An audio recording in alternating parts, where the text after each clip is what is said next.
Hello, this video is for Nano 3 Talos F200X TEM training. My name is Jeff Wu. I am the process engineer at Nano 3 facility, UCSD.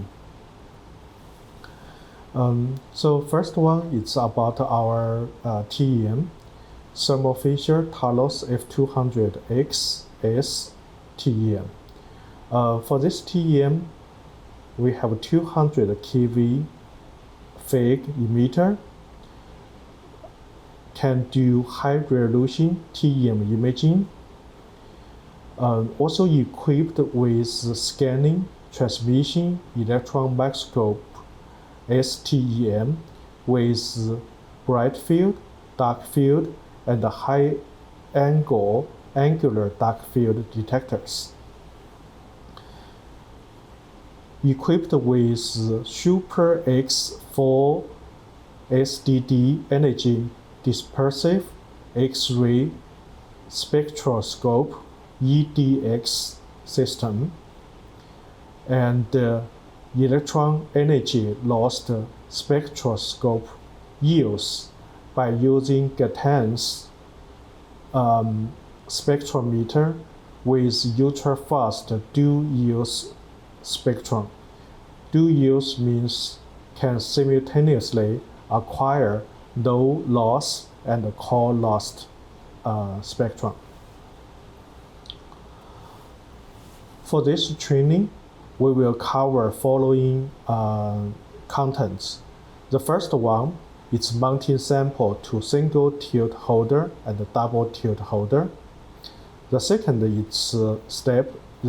training is a procedure to insert the single or double tilt holder in the TEM. Then we will do the TEM alignment and the imaging. After that, it's STEM alignment and the imaging. Then we will cover the STEM energy dispersive X-ray spectroscopy EDX analysis. Then it's a TEM diffraction alignment and imaging.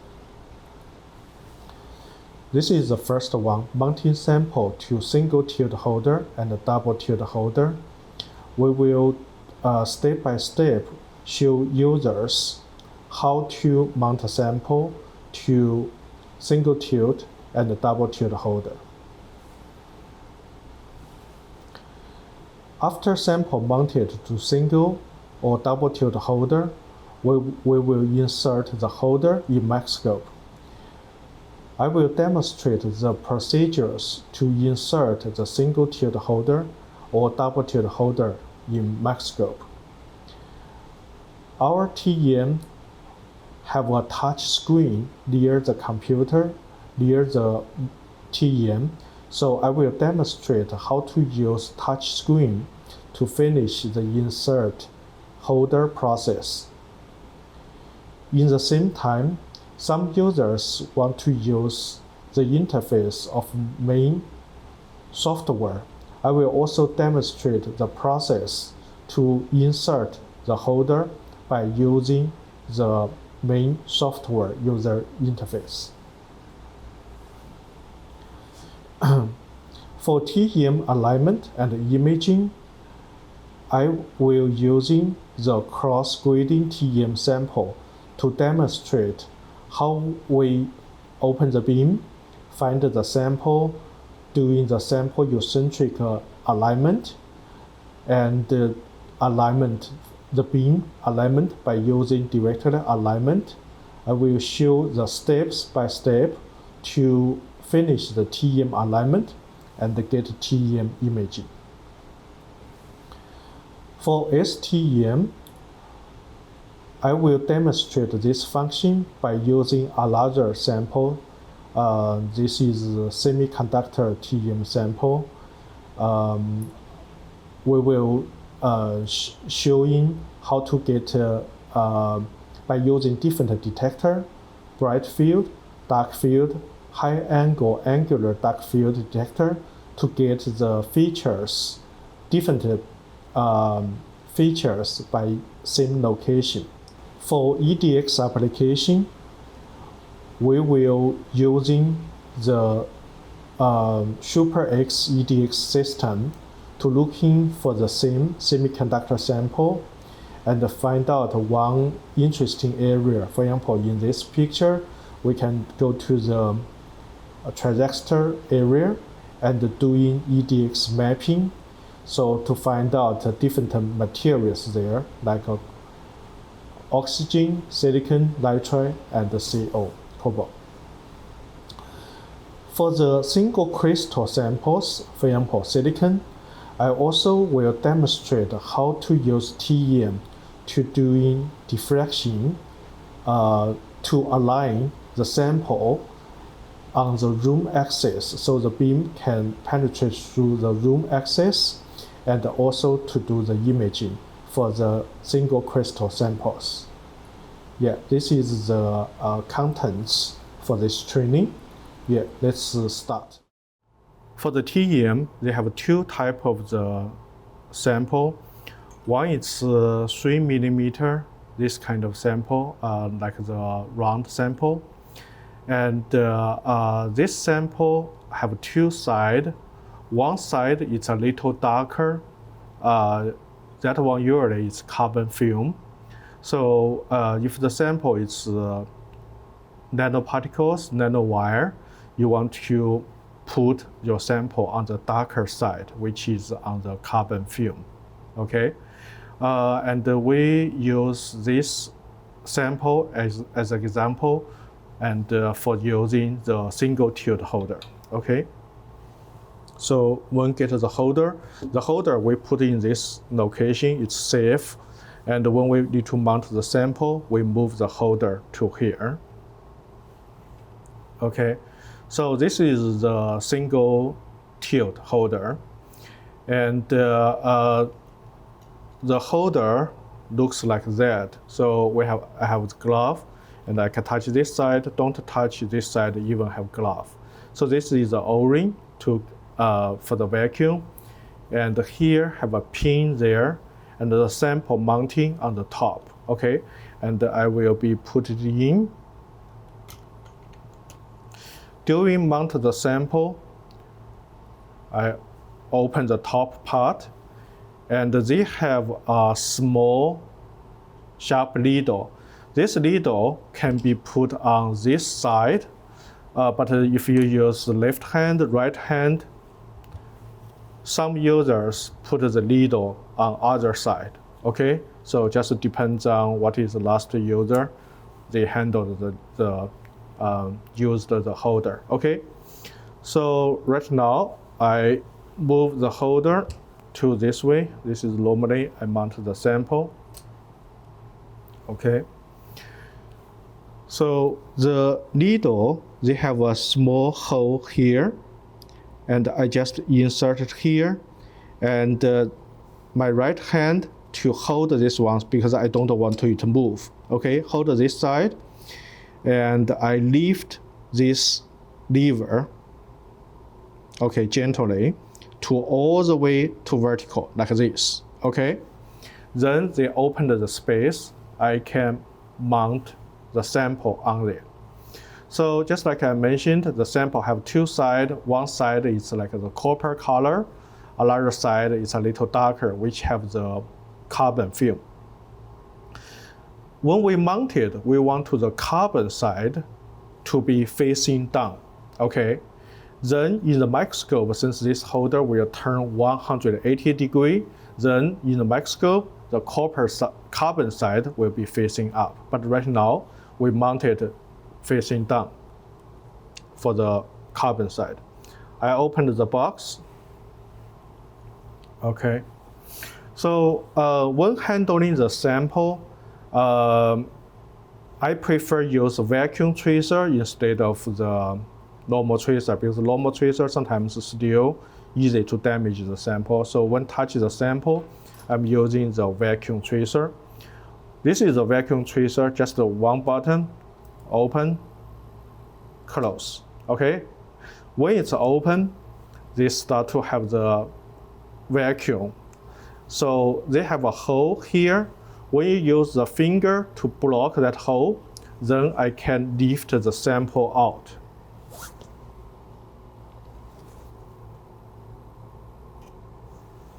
Something like that. Okay, and when finished, I just release the finger, then the sample will be dropped.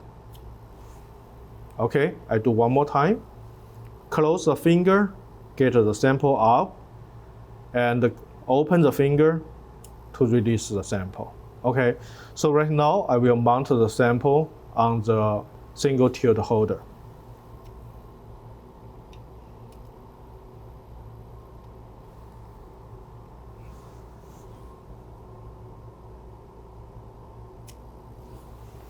Okay. So right now the sample is there. Then want to verify the location, make sure it's on the right position. Right now it's pretty good. Okay. Then I use the needle again. Right hand hold it, make sure the holder not move.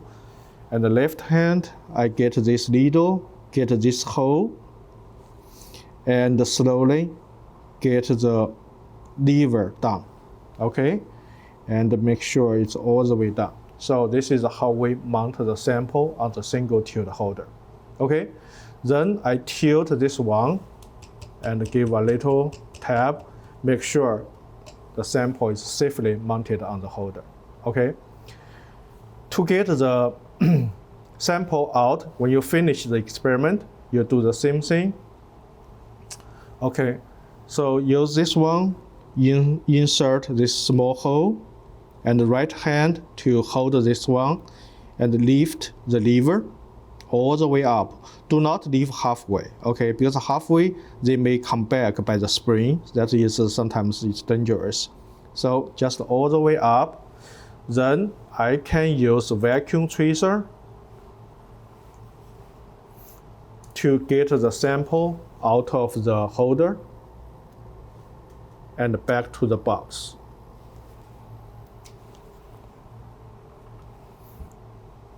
Then hold this side and slowly make the lever down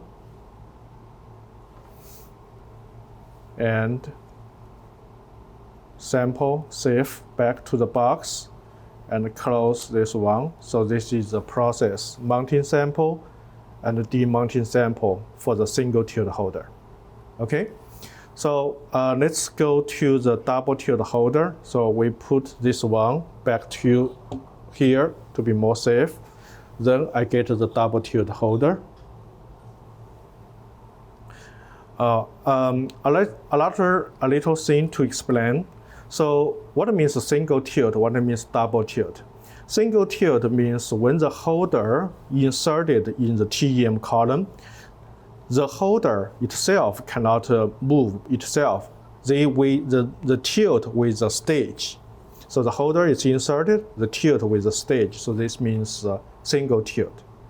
Double tilt, this one, the difference with single tilt with double tilt, they have a cable. Okay, this cable is connected to a connector on the TEM. We will show you later.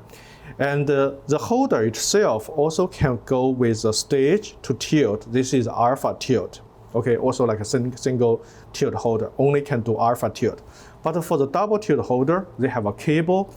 This cable has the power to drive a small function on the top. So on the top, they can do not only alpha, they also can do beta. So it means two directions tilt, alpha and beta. So this is why they call the double tilt holder, okay? So for this holder, looks like other part looks like similar. So wear glove when touch this kind of holder. And this is the O-ring. Do not touch anything above the O-ring to the top. And also they have a pin there. This pin will be used during the sample insertion, okay? So let's do with the sample mounting process.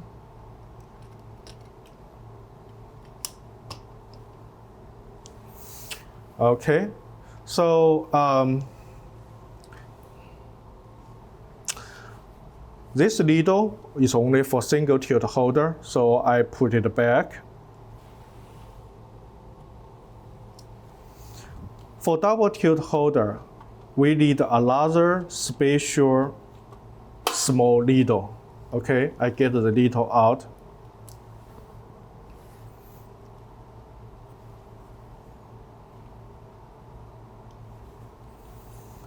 So this needle, it's sharper and a very small needle. So this one will be using for mount the sample on the double tilt holder. Okay, for double tilt holder, we will use different sample, not this one. We'll use different sample. Okay. For the single tilt holder, you know that sample is around 3 millimeter. For this one, we will do the different sample. I open it so can take a look.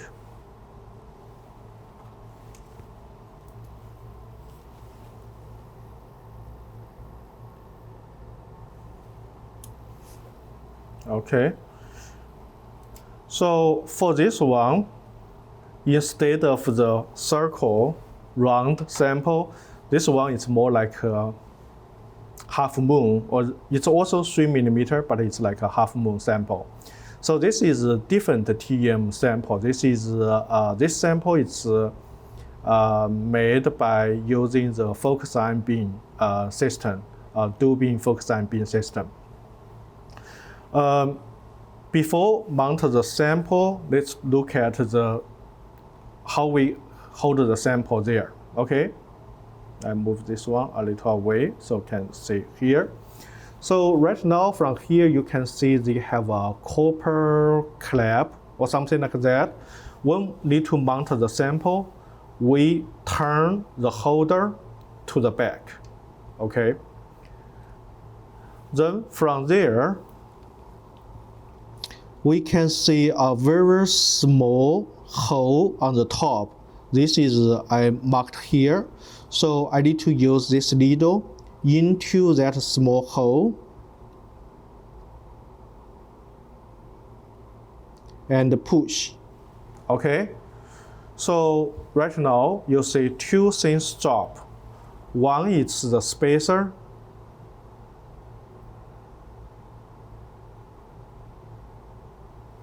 One is the spacer, one is a clamp. Okay, so these two will be used to mount the sample. Right now, I turn this back, and you can see original the clamp is on this position. And right now, from the back, I push by using a needle, the clamp and the spacer drop.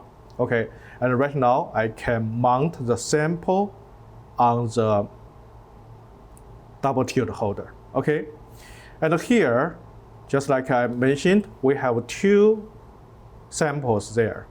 You can see this like a half moon, and also you can see one is copper color, another one is like the silver color.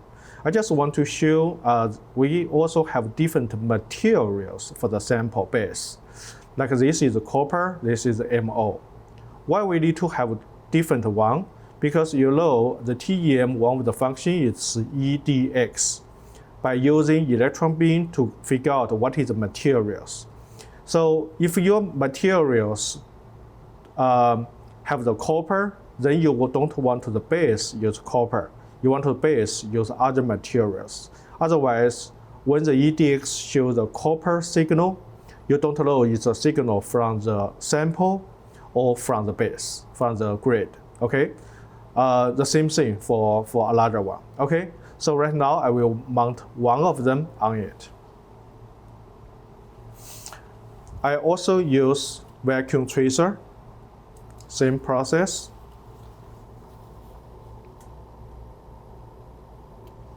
I get the sample, I put the sample on the holder.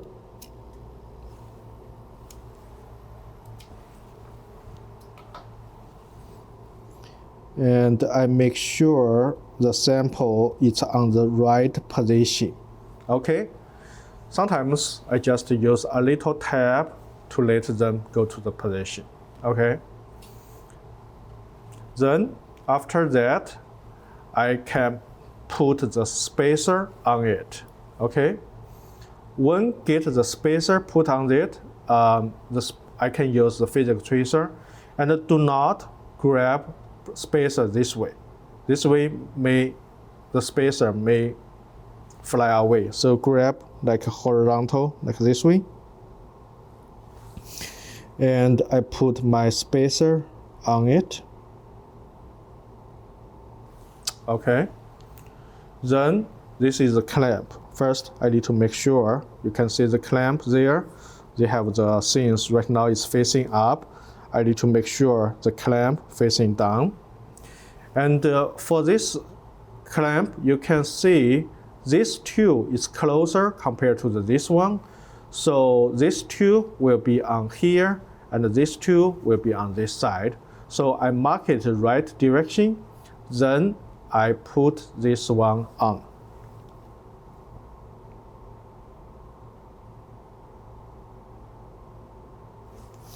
Okay, then I use small tweezers to adjust these two to make sure this two on the right position, and also this two right now is clamped down.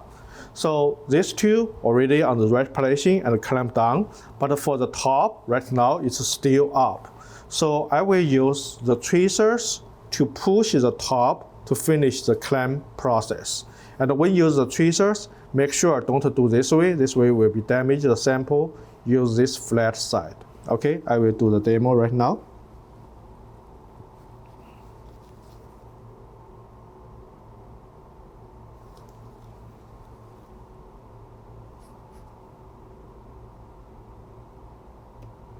Okay, I heard some click sound there. Then it's the clamp is on the right position. Then I turn this 180 degree, a little tab, make sure the sample it's not drop, or make sure the mounting is good.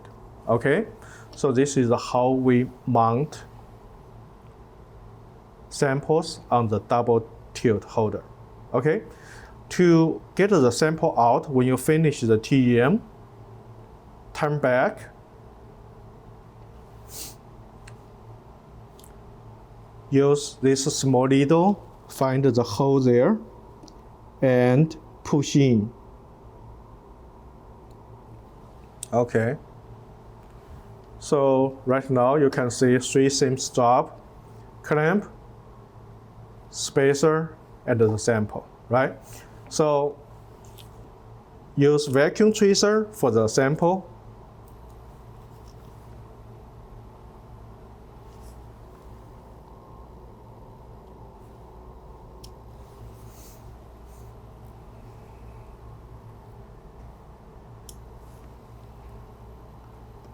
Okay, sample is safe.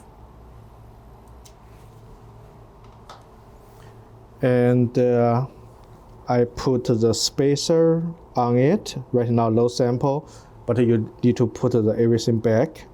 Okay.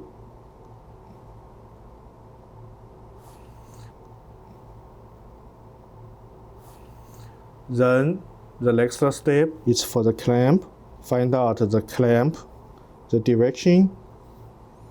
Then put this one on top.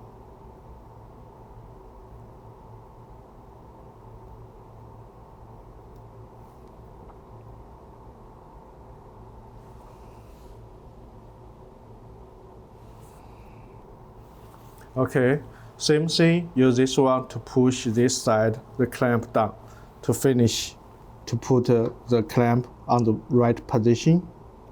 Okay, then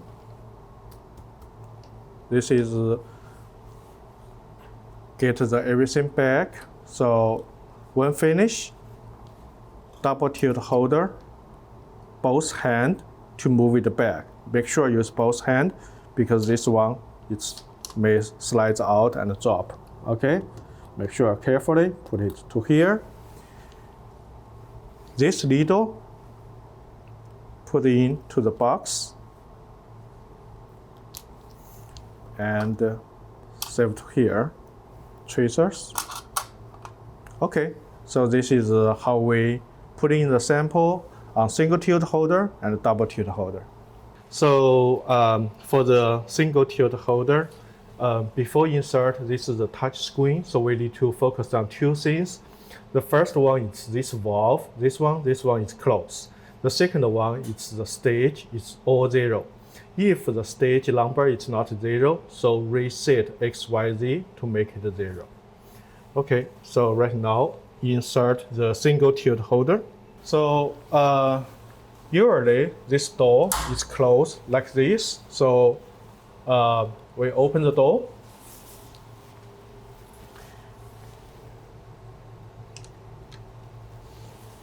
And we get the holder. So I have glove. Holder here have the pin. So we insert the holder.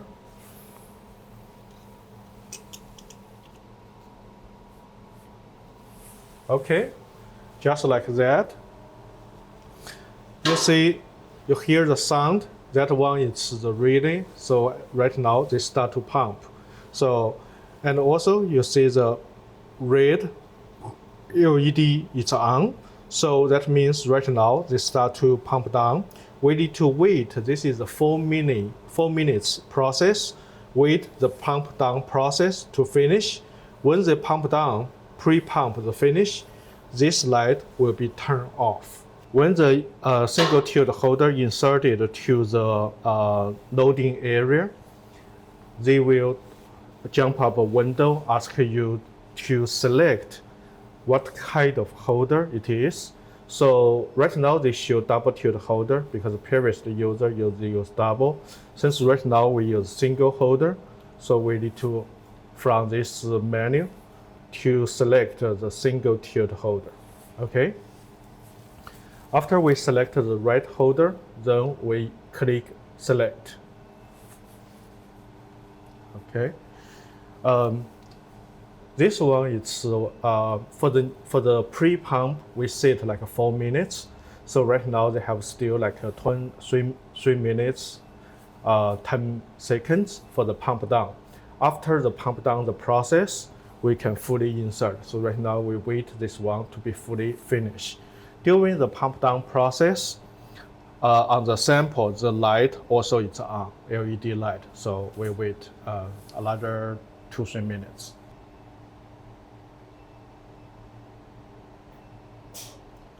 Okay, so finished the pre-pumping, and this is the normal. Okay, so this is the caution, this is okay.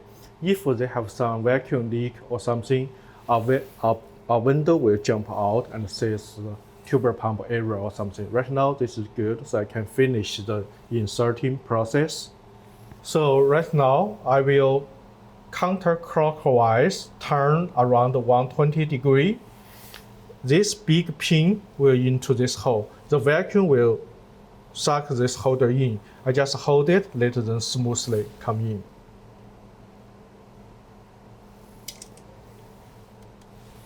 Okay, I use this one, gently click this one to release something like the O-ring, the tension or something. So make the holder to be in the microscope more stable, not drift. Okay, so this is insert process. Okay, so right now I finished the inserting process. You can see the column vacuum before they jump to like 16, but right now they jump to, they go down like 13, 12, 11, and 10. So this is a good sign. So if this column vacuum increase and keep like the high level, like 30, 35, then we need to continue waiting till this vacuum going down, okay? So this is the inserting process. When we want to get the sample holder out, for the touch screen, or we also need to check two things. The first one, make sure this valve is closed. The second one is reset the stage X and Y, X, Y, Z, alpha and beta. So click this one. They will reset the stage to 0. Then I'm good to retract the holder. When get the holder out, we do 3 steps. First one, it's just pull the holder, then we will feel the stop, then we will do the clockwise turn, then we feel the stop and pull again. So 3 steps, okay? So first one, turn, second one, third one. So this is for the single tilt holder. Right now I will demonstrate for the double tilt holder the process. So right now, before inserting, double check, make sure the valve is closed, and also reset the stage.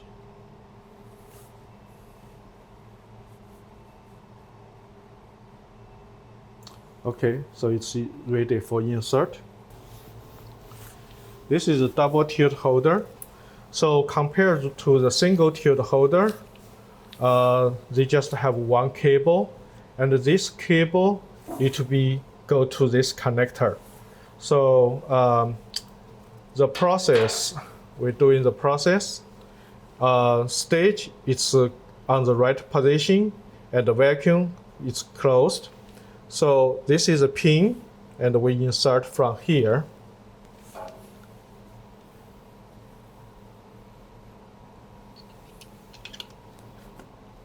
Okay.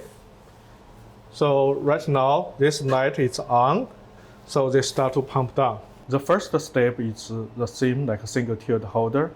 We insert the double tilt holder in the pre-pump area.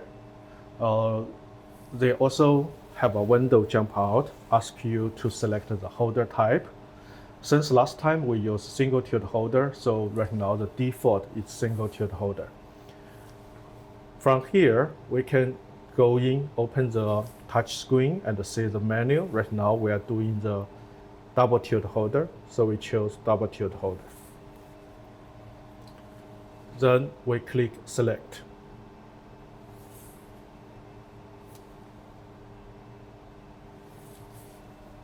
Okay, so for the double tilt holder, we also need to connect the holder cable. Before the cable connect, you cannot confirm this one. So right now I can't connect the cable. So the cable is for this connector. The top part is a little wider, so this part is a little wider, so it's not like a square. Yeah, so this one, I open it and insert. I already connect the cable from the holder to the stage. So right now, this one becomes available, and I can confirm right now the cable is good connected.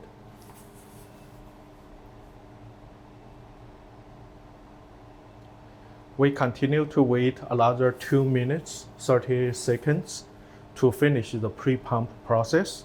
Then we can fully insert the holder.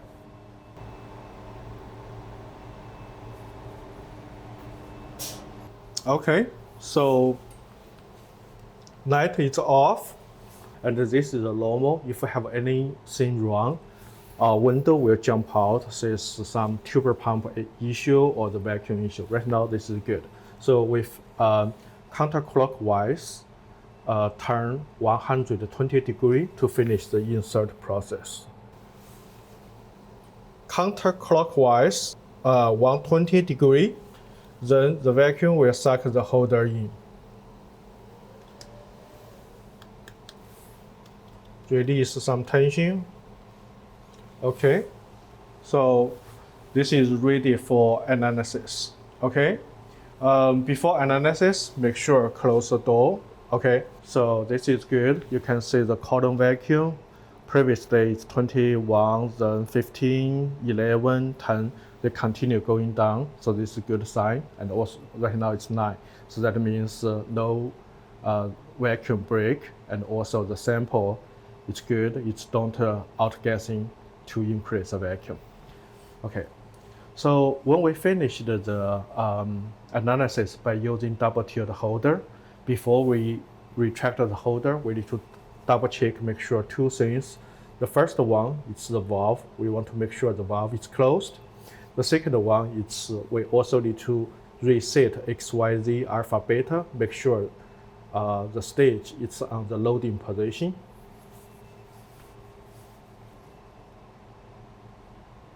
Okay, so right now we can start to retract the holder. Since this is a double tilt holder, so they have a cable connect to the stage. We need to remove the cable first. Okay, the first thing. This one is after we verified the valve is closed and the stage is 0. Then we can remove the cable first. Okay. Then after the cable released, this one becomes to light up. That's fine because they just say, okay, they lost the connection here. Okay. Right now I removed the cable. Since they lost the connection, so the software jump a window say, oh, what is the holder? Because if it's a double tilt, they cannot, they don't have any connectivity with the cable, so they jump this one. So this is okay. Then the rest of the step to remove the holder is the same like a single tilt holder. Then for this one, still 3 steps. Pull. When you feel the stop, clockwise turn. When you feel the stop, and pull again.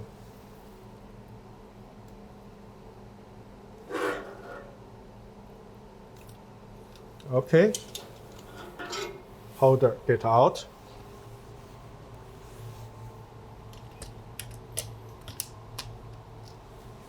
Okay, and close the door here. Okay, so this sample holder, double tilt holder, have been removed.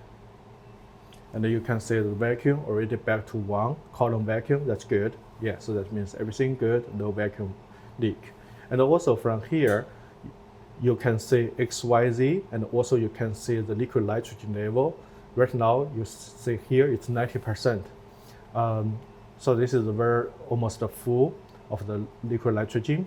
If this one lower than 15%, then please let the nano3 staff know, so we need to refill the liquid nitrogen. Okay, I will start to loading sample. Before loading sample, we want to make sure the column vacuum it's a small number, like 5 or less than 10 log. And also we would like to make sure the column valve is closed. The column valve can be seen from the vacuum overview. It's this valve we want to make sure it's closed. When we insert the holder, they have some small chance will break the vacuum. Or if this valve is closed, then just affect the vacuum in some other camera area or the column, and take like a half hour to recover. But if this valve is open and break the vacuum, then the filament will be burned, damaged, and take much longer to recover. Need to replace. That is 2-3 weeks job. Okay. So right now this valve is closed, and we will also make sure XYZ alpha beta set to 0. So I will go to the search, reset holder. Okay, to reset everything to 0. Also check objective and select area, it's retracted. Okay. So right now I will insert the sample, insert the holder. First I'm insert the single tilt holder.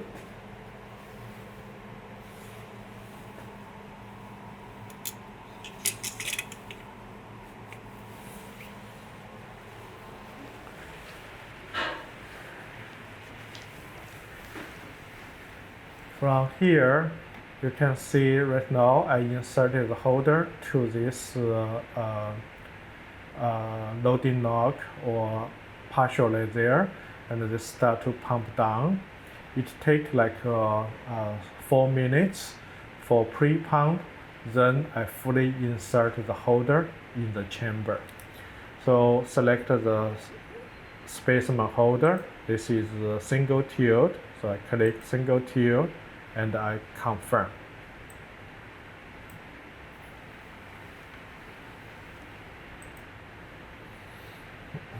We also can see the air lock, the cycle time remaining, it's around 3 minutes.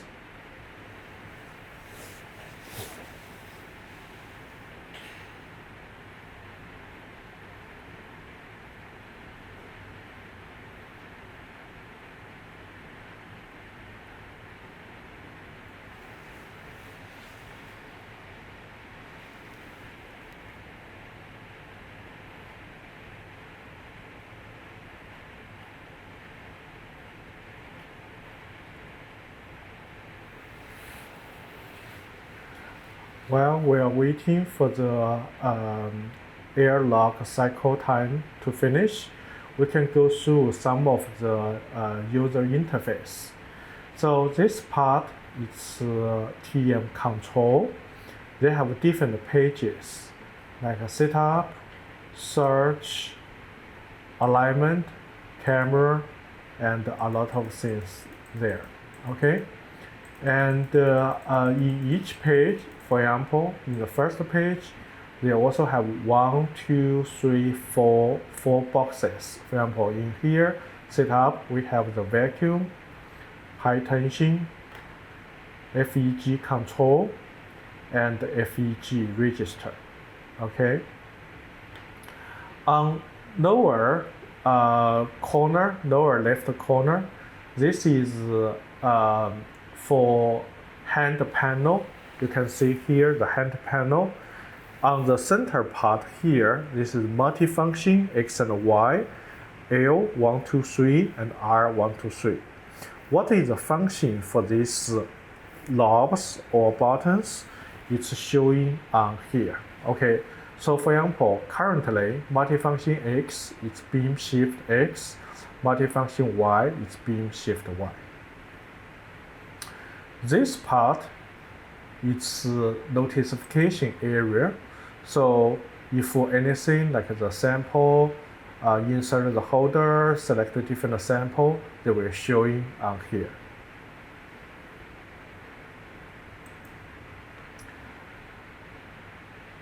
This area is TEM, bright field, medication, and mode. Right now, this is previous setting. We will see this kind of change when the sample finish pump down. Okay, 30 seconds, we'll wait, then we'll fully insert the sample.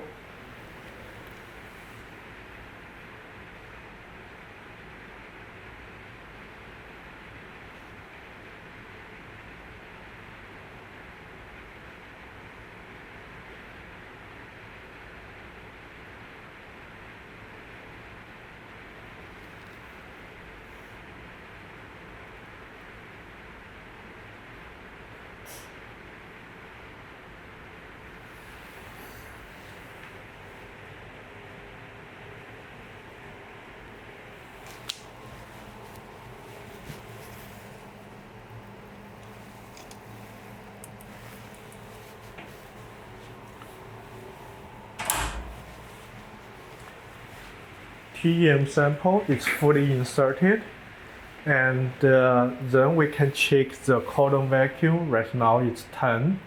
Usually we wait 1 or 2 minutes. We want to make sure this number going down. So for example, right now this number become to 9. That's good. If this number going up, we need to wait a little longer to make sure the number will be stable there or going down. Okay.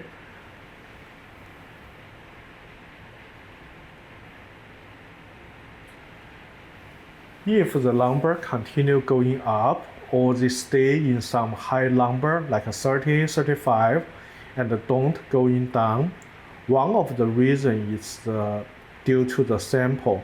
If the sample is not well prepared or not totally dry, they may still outgassing, which make the chamber column vacuum cannot going down. If that kind of case, you need to remove the sample and further dry the sample before put back to TEM.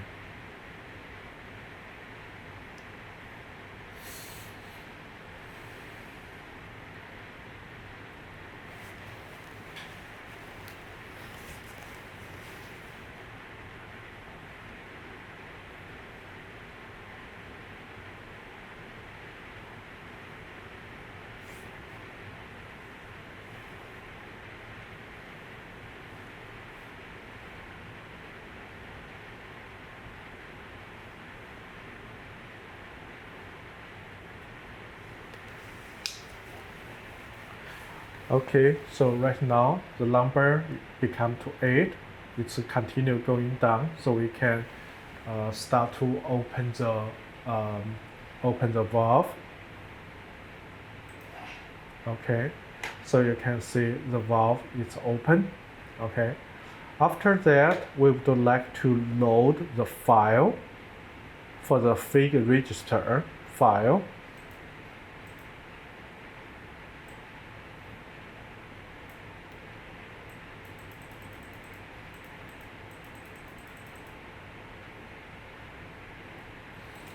We select the TEM 200 kV spot 5 and click Set.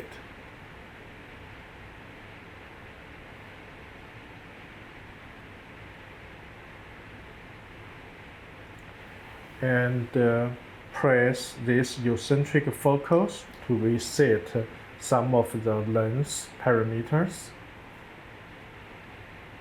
Okay. Right now, you can see this magnification, it's pretty high. So we want to lower magnification and expand the beam.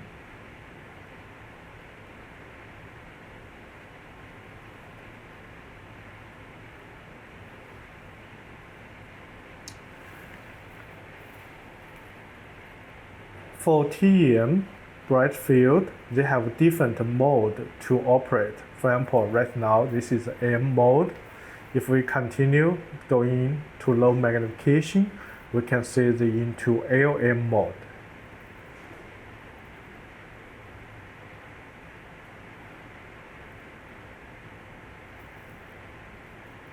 Okay, so right now we can see a lot of meshes in this TEM grid. This black one is copper, and this one is a carbon film, and this is the broken carbon film. Okay, so I'm looking for maybe this location. I would also like to use some of the vacuum area for alignment.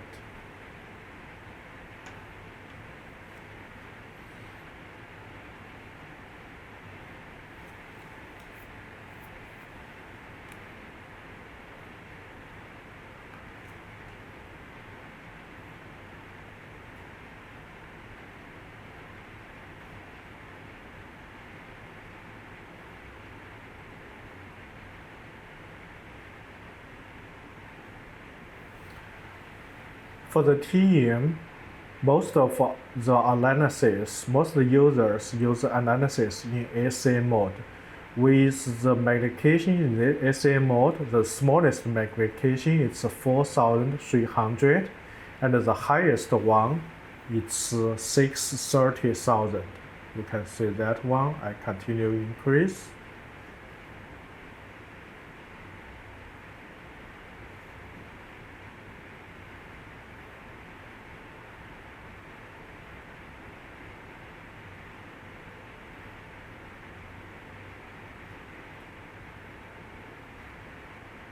This is the highest SA magnification.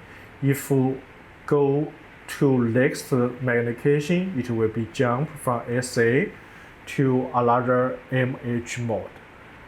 Since most of our magnification alignment is in SA mode, and SA mode cover pretty large range, so we would like to focus on this mode. But if you need a higher magnification, you can go to the next level and just repeat the alignment. Okay.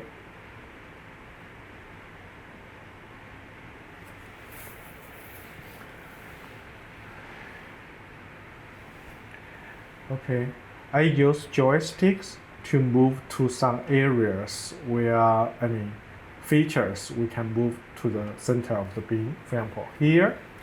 And the next step we need to do is doing some wobbler.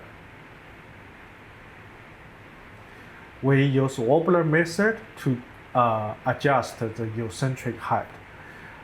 Here you can see right now the column continue going down. That's good thing. I continue monitor this number in the first 10 minutes or something. And another thing I also want to mention before we continue for the eccentric, it's this nitrogen level. Right now the nitrogen level is 29%. Usually this is for the liquid nitrogen, the cooling down the cold finger to keep the good vacuum of the column. Usually they consume the level is 1% 1 hour. So right now 29% still pretty good for today. Next few hours no problem. If you see this number below 15%, please let the nano 3 staff know so we can refill the liquid nitrogen. Okay. So for the eccentric, we go to the search. We do the alpha wobbler. Right now, we can set the tilt degree from 0 to 15. Usually, start with 10 or 8. It's good number to start.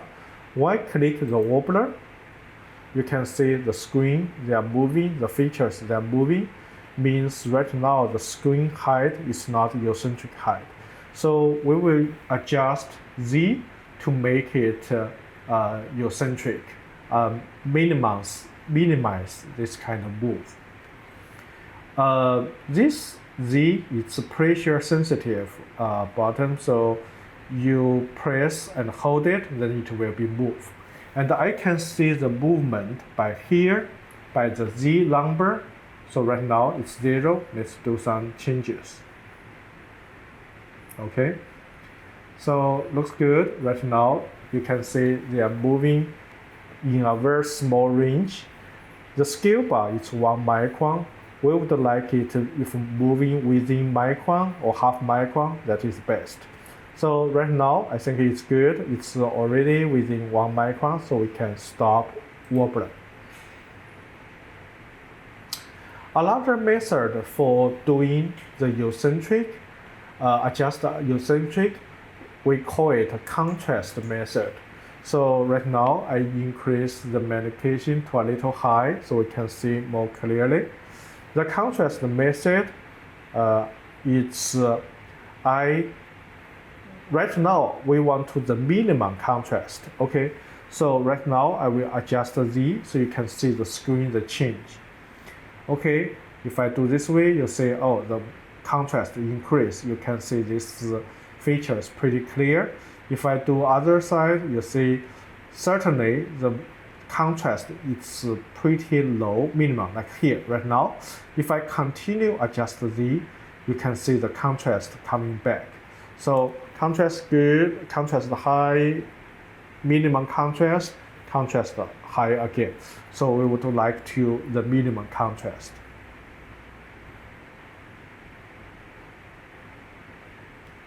Okay, something like here.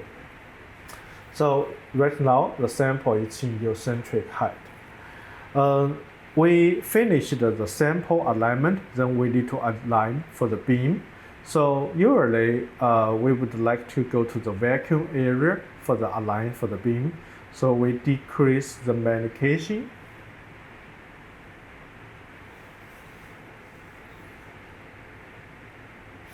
We go to the vacuum area, that means low sample. If you cannot find the vacuum area, you also can do the beam alignment. But the vacuum area will be a little easier. So, okay, this is the air vacuum area. I use intensity to shrink the beam to a point.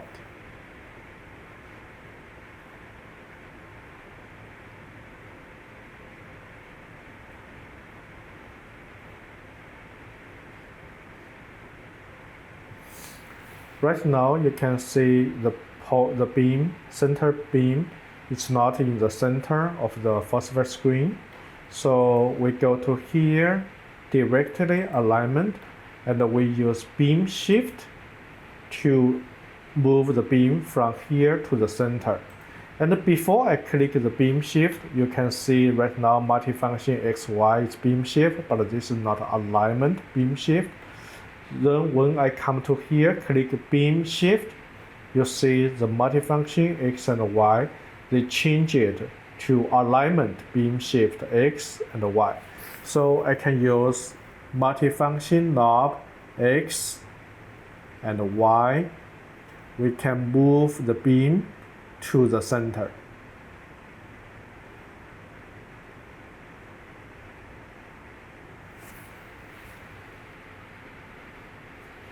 Okay, then we finish that one, we click down. So in this way, we release the multifunction from this alignment to their original settings. Okay, then the next step is about the aperture. For the aperture, for example, we can see from this side, this aperture box, our microscope have condenser aperture 1, condenser aperture 2, and some other aperture. And right now, we just need to use condenser aperture 2. This one should be always inserted, the same with condenser aperture 1. For the objective aperture or selective aperture, that is for some specific application, right now I don't need to use this two, so this two right now is retracted. Okay, so for the aperture, we need to expand the beam to the outside the red circle. Okay, and right now you can see right now this aperture is a little to 7 o'clock or 8 o'clock direction. It's not fully in the center, so we need to adjust the condenser 2 aperture. Right now, after I click the adjust, the multifunction X and Y will also showing adjust the condenser aperture, but right now I haven't adjusted, so it's still beam shift X and Y. So when I click it, you can see multifunction X and Y, they change it from original one to the aperture X and aperture Y. So I can use these two to adjust, to center this aperture. Okay, something like that. Yeah. Just also want to let you know, for this aperture, right now I'm using 150. Our system also have different size of condenser 2 aperture. You can see from 150, 100, 70, and 20. The unit is micron. So for example, I expand this beam. This is 150, and when I change it to 100, you'll see some of this area is being blocked by the aperture, only this size coming down, and I can continue if we need it to the smaller one, like a 70 and 20. Okay, so each time when you change it, you may also need to do a light adjustment for the aperture. So for example, right now I go back to 150.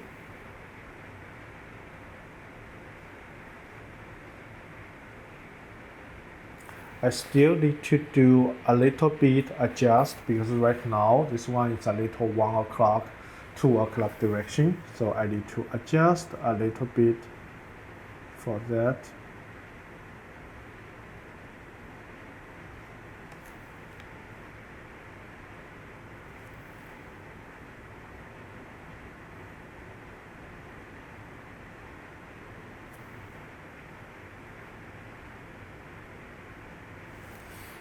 Okay, looks good. So when finished, I click this one again, so we can release the multifunction X and Y from current one go back to their original setting, beam shift X and Y.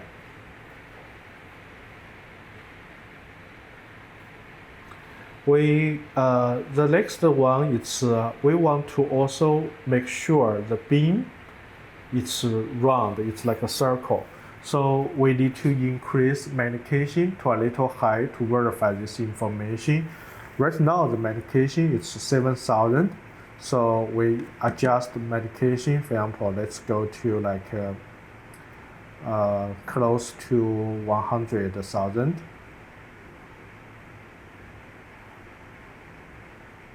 Okay, something like that looks good. If next step is 120, so yeah, this one is close to 100,000, 94,000. And you can see right now the beam is not in the center. Yeah, and also you can see this one, its intensity, it's very sensitive. The reason it's right now in this magnification, I want to like to find, so I click here, this light on, so right now I can easily to adjust it. I make this one as a point. You can see this point not in the center, so I use beam shift to move the beam to the center.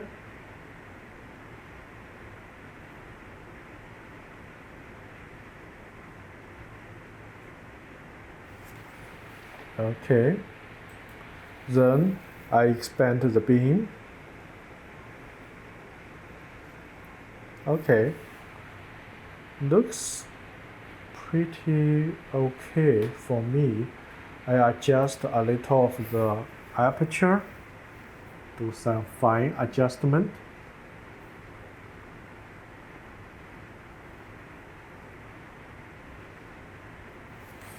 Okay, and the beam is pretty round. But if it's not round, we can always adjust the stigmata. So come to here, we see the stigmata, and we are using the condenser. When I click this one, you can see they have a different number there, and this number have so this is the group 1, group 2, and group 3. And group 2, you can see they have a square there, so that means this is the current setting. Before we make any changes, and this is the change steps, before we make any changes, we would like to keep the current number in case we need to go back. So how to keep this number? Right click and select. So remember, this is number 1, 2, 3.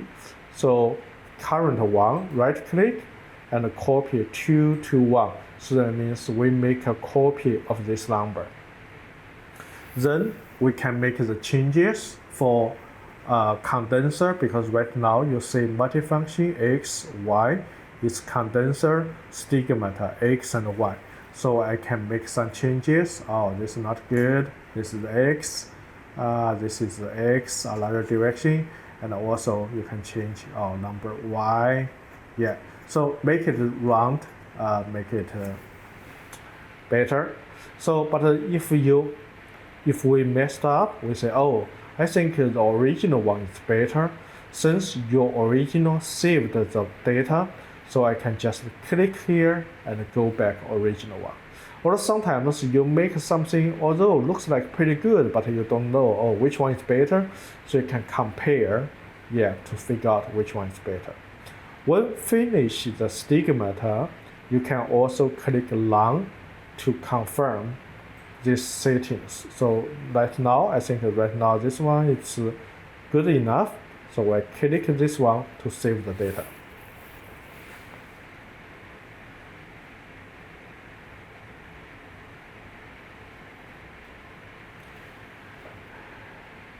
The next alignment we would like to do, we go back to the here directly alignment. It's the beam tilt PPX and beam tilt PPY. When we want to do this, we want to magnification like over 120, sometimes 150. So we increase the magnification and we shrink the beam to a point. Okay, And you know right now the beam is not in the center, so I would like to use beam shift to move the beam to the center first. In this magnification, it's also pretty sensitive, so I can use this to find and focus to adjust this part, the sensitivity. Okay, so right now it's much easier to align it. Then finish the beam beam shift. Then I click down. Then right now I am working on the beam tilt PPX, PPY. Why?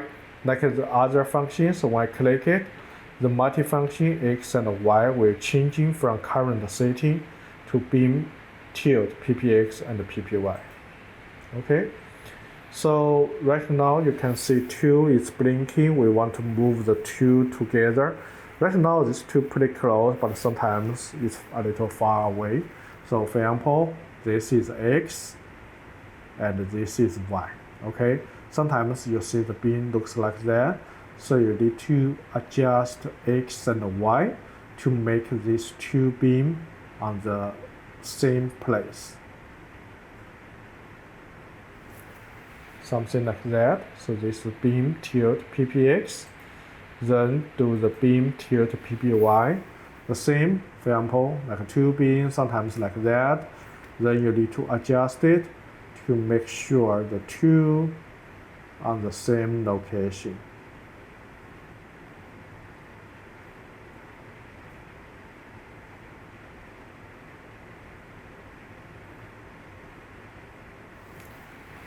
Okay, something like that. Then this is aligned PPX and PPY.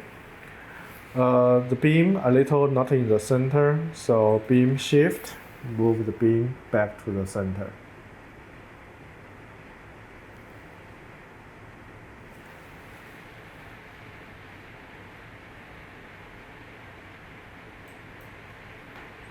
Okay, so the next alignment we will do is rotation center. For this one, we need to find the sample. Right now, you know, we are moving to the vacuum area. So I will lower a little bit magnification to find the sample and then move the sample to here.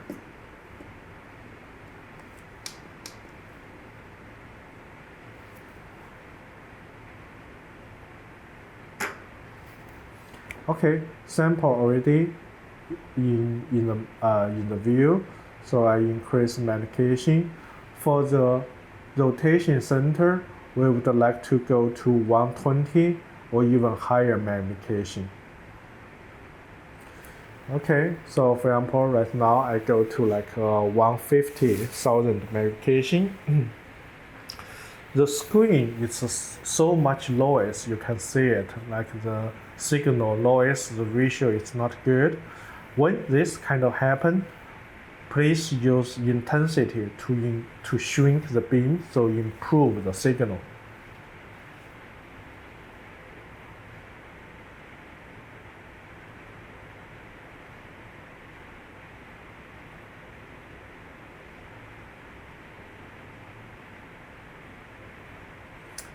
Yeah, for this magnification, right now it's coarse. I adjust to fine. And also beam not exactly in the center, so I will move the beam, shift to move the beam in the center.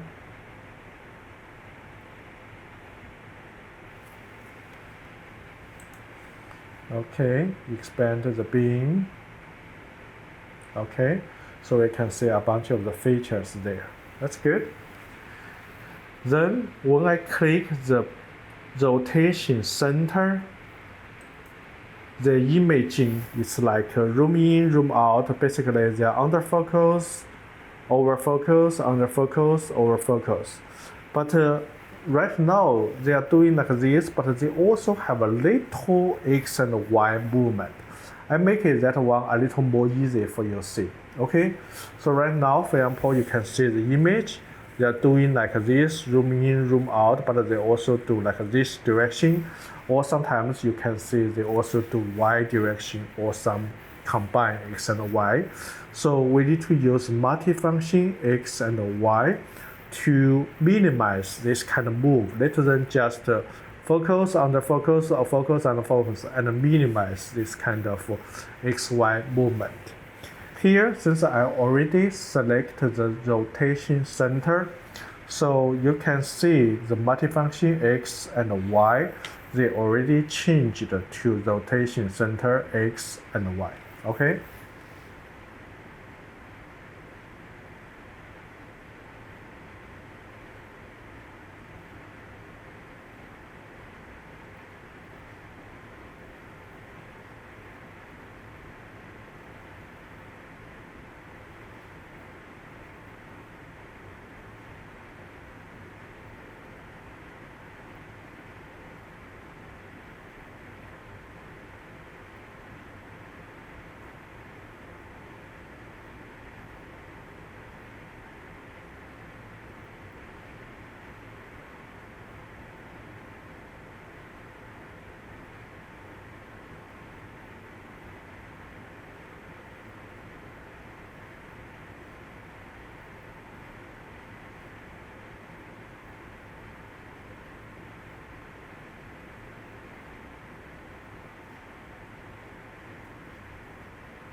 Okay, so right now, focus on the focus, focus on the focus, but the features not XY move. That is what we want. Finish this one, we click down to release multifunction XY from rotation center X and Y to their original settings. Okay?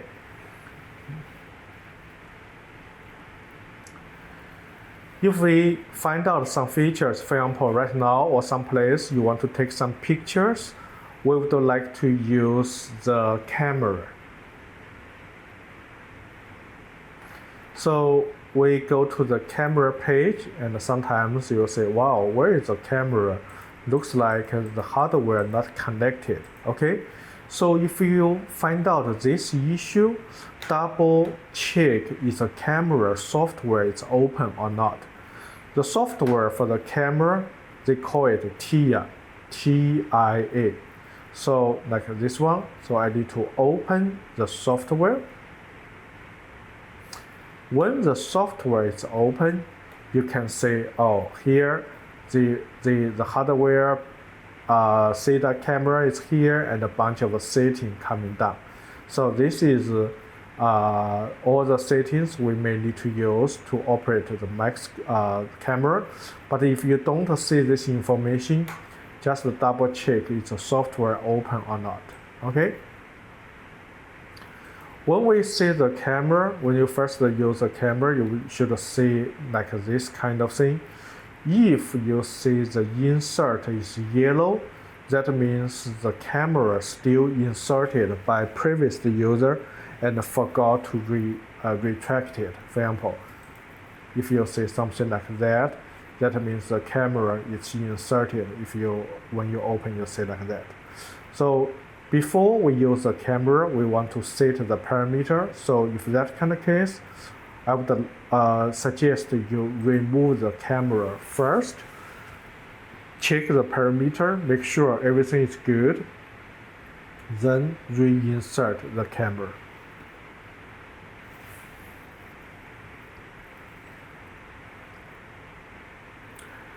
To check the parameter of the camera, they have a small triangle here.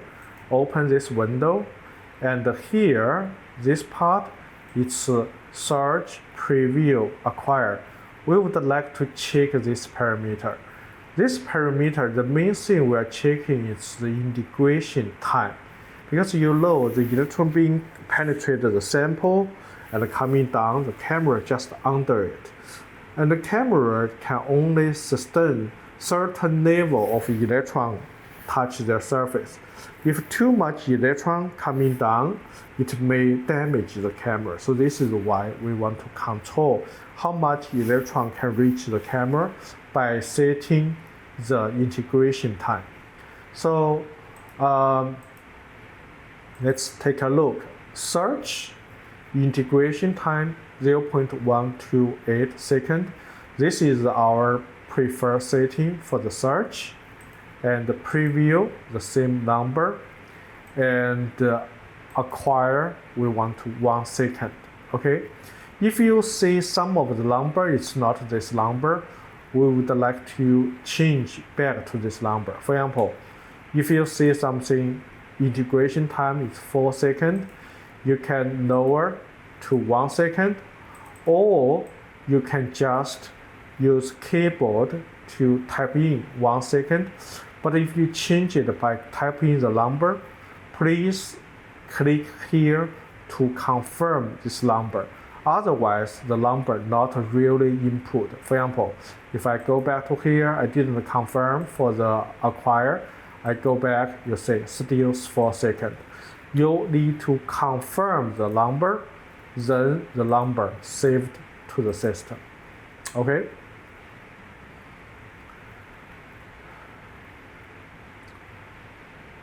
In order to take pictures right now, for example, on this location, you want to save the pictures. So first I set up the folder for the picture. Give me 1 second. Okay, so I click search and then move. Okay, when you click search, if the camera is not inserted, they will start to insert the camera, then start to search. But right now you see these pictures or these features not show on here. The reason is the full camera, phosphor screen is above the camera, the real CCD camera, and beam coming down. So I need to retract the phosphor screen or leave the screen so the electron beam can reach the camera. So retract the screen. It's R1. You see here, screen lift. I click here, then the features go back to the camera. And right now, I need to come to here. I want to verify one important parameter. It's you see my mouse is here, but I'm looking for this area when I mouse move to the sample. So you see the maximum number, it's 1900 or something. That is too high for the camera to sustain during the acquire. This number should be lower than 1000 counts. So we go back to the phosphor screen. And you can see on the right, they have a blue-green bar. The height means current intensity. Right now, you see 1800, 1900, before we count, it's on this range. So we need to use intensity to lower this intensity, the bar. Okay, so we go, okay, this is wrong direction. It looks like it go to higher. Okay, we want to a little bit lower. Okay, something like that. Then we open here, lift that one, and I want to recheck the counts. Okay, so you see right now the maximum counts lower from 1800, 1900 to 900, 1000. Still a little high, so I want to lower a little more. Insert the screen. This is the height for that current intensity. I want to lower a little more.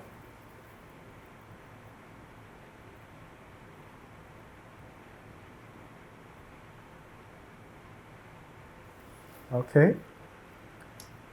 Go back to the camera.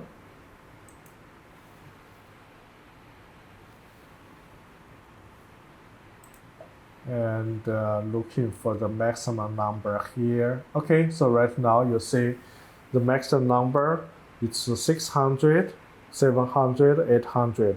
So they drop previously like 1000, 1800. So they drop to the level we want. Then we can start to take the picture by click acquire.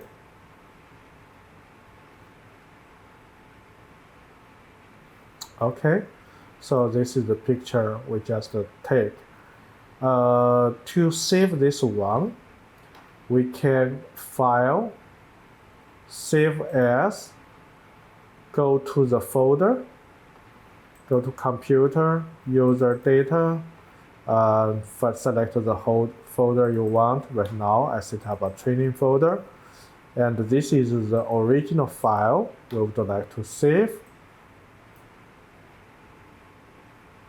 Okay, so after the save, you can see on here, I saved one file, but in fact it's one image, but they saved two files. This is the original file. The original file, it's a specific file name. They can only open by this TIA software. The full name is TEM Image and Analysis Software. In order to open the software by some other system, I would like to save to a picture file. So go back to here, go back to the, here we need to right click during when the mouse is here and export data. We go to the same location we just saved our picture.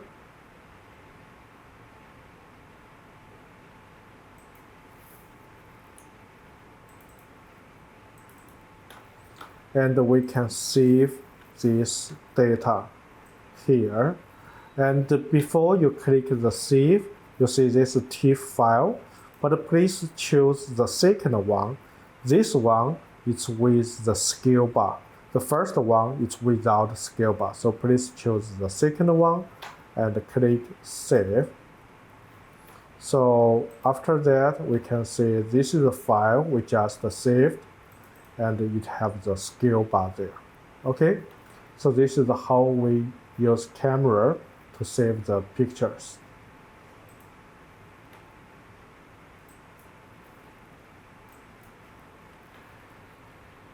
After save the picture, if you want to go to a little higher magnification, or you want to go to a little low magnification, or go to different position, please press R1 to go back to the full sphere screen, and then you can move different location, and even you can go to the different magnification.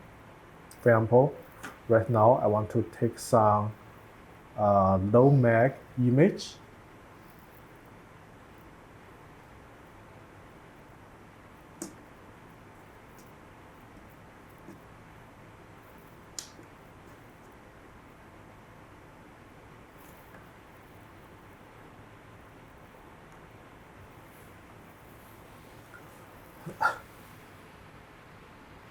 Okay, for example, like this kind of image, when I feel the location is good, then I can start to search.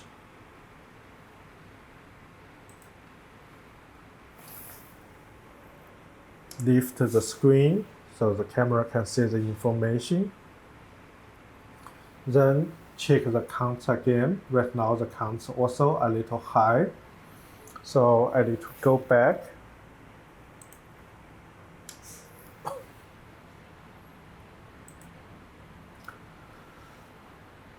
Adjust the intensity to lower this bar. Okay.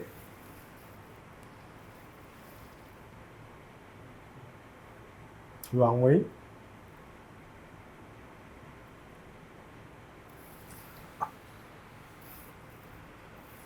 Then open the software again, lift the screen, and recheck the counts. Right now, you can see the maximum count here. This area, it's 600, something like that. We just do some quick average. Sometimes you'll see it's a little over, pretty high, but we just do the average. Yeah, it looks like 600 something. So that's good. Then I can acquire to get a larger picture. And in the same, we can file, save as, save the, right now it's already on my folder, save the original file, and save export data to TIFF file. Select the second one. So this is the second pictures. You can see this is the first one. This is the second one. Okay. I also want to quickly show the user how to take high resolution images. So I go back to the phosphor screen. Then I increase the magnification.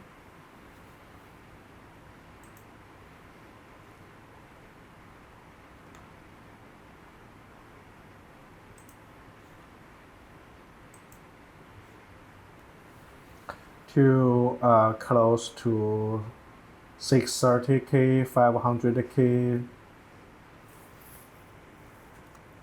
Change intensity to get rid of the noise. Shrink the beam. Okay, pretty good.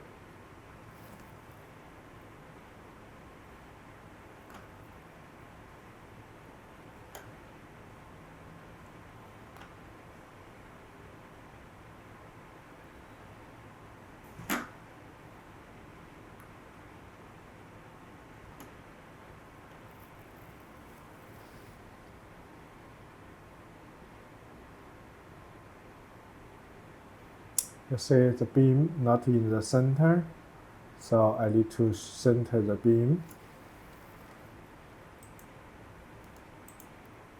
Beam shift.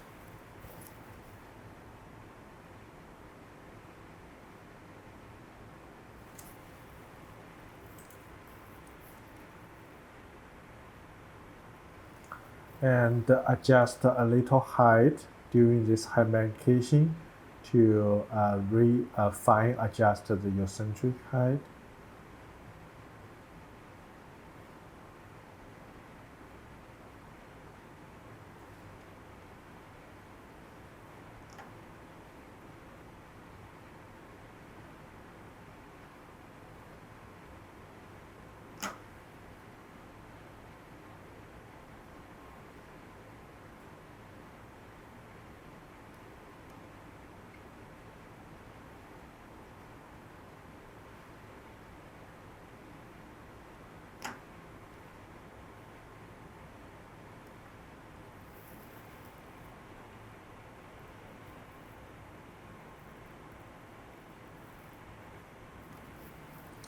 Okay, then go back to the camera here, search, lift the screen,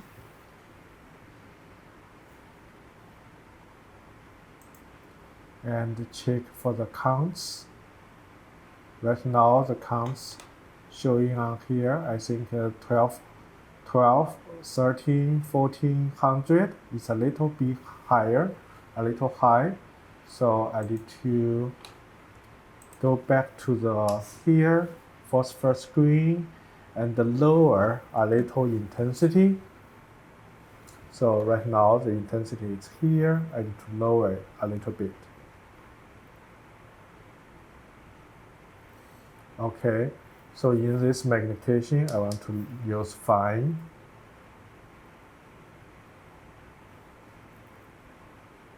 Okay, something like that. Go back to the camera.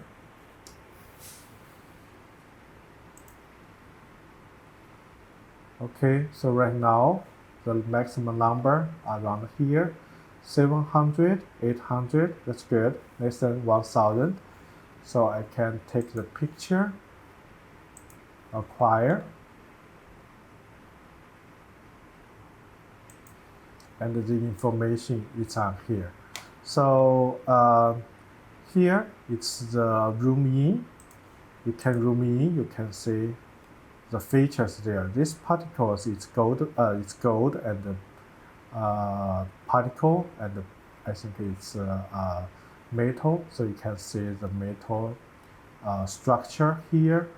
I can also use this one. You can see it's everywhere, here, here, here.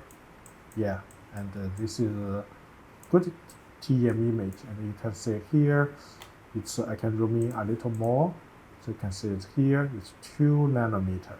Okay, so you want to go back, right-click, auto scale, go back to the medication, and I can save this picture, file, save as, save the original file, and right-click, export data to export to our TIFF file with scale bar. So this is the file I just saved. Yeah. This is the fit window. I also can go to the actual size, so you can see the metal particles structure. Okay.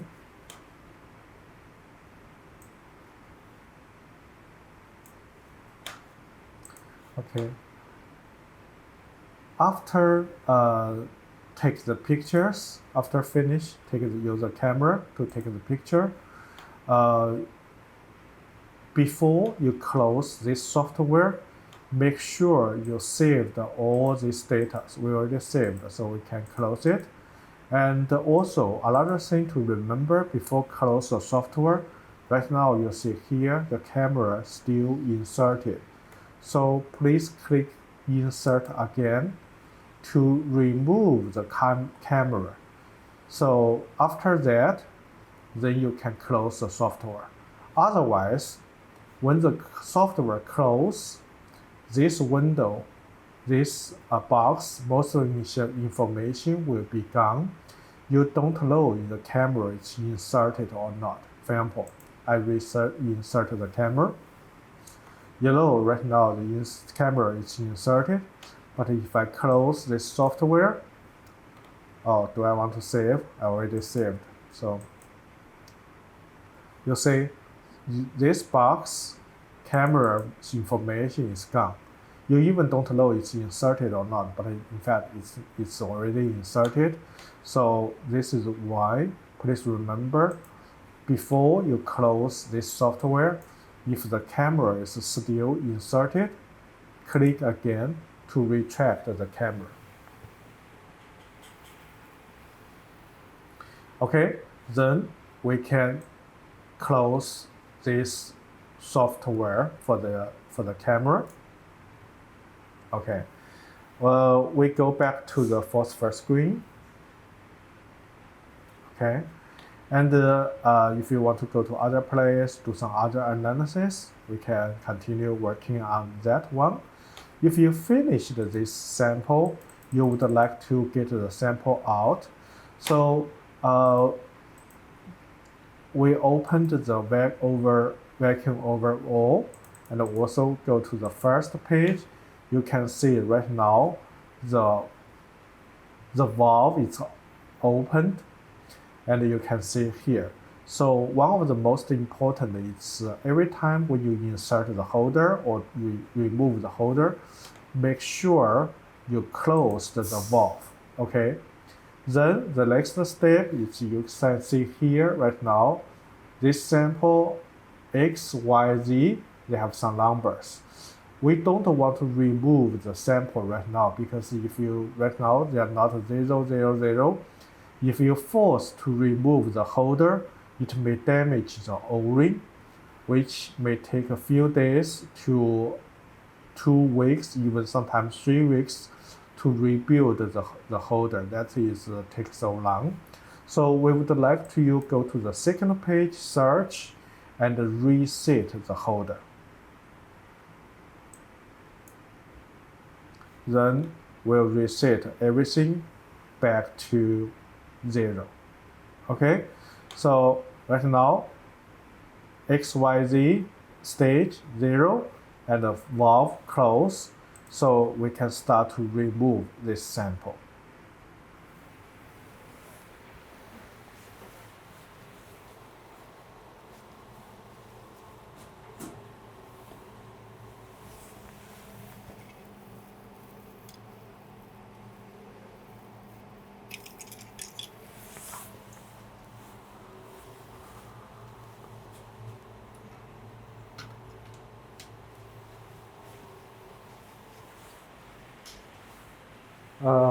I will insert another holder.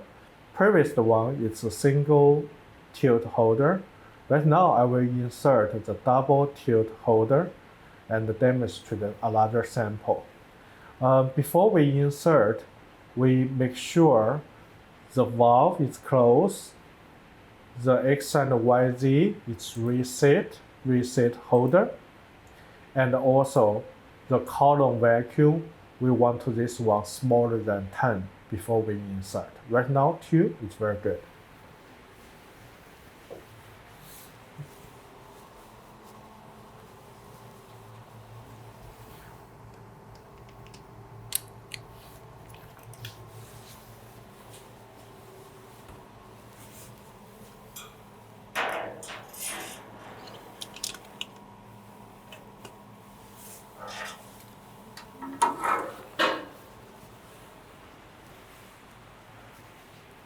I inserted the holder in the node lock, so they start to pre-pump, and you can see previously some color change, which means different vacuum level.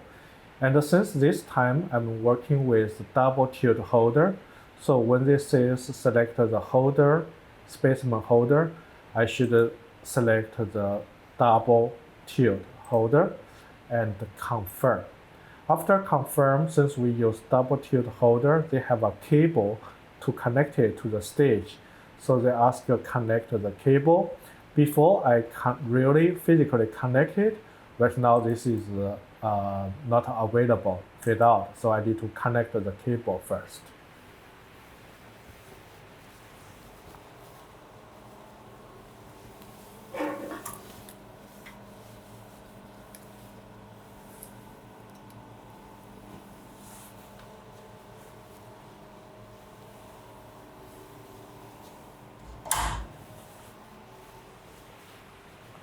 Okay, when I physically connect the cable, you see this one become to available, so I can confirm it.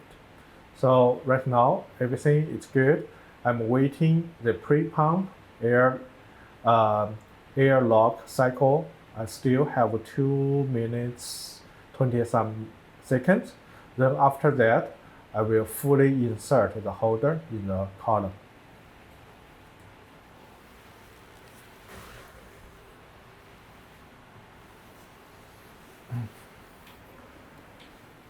Still have like 30 some seconds for the airlock pump.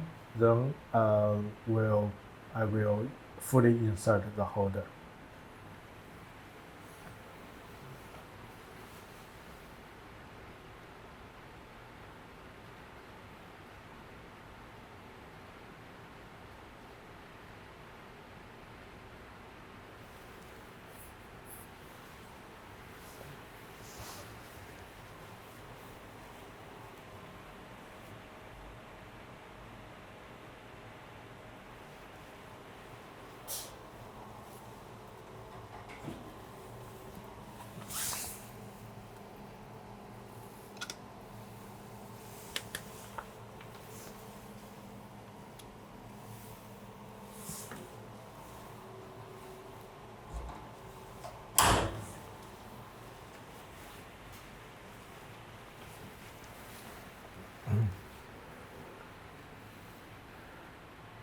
Double tilt holder is inserted.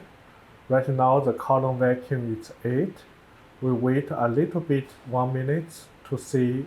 We want to make sure this number keep stable or become a little smaller.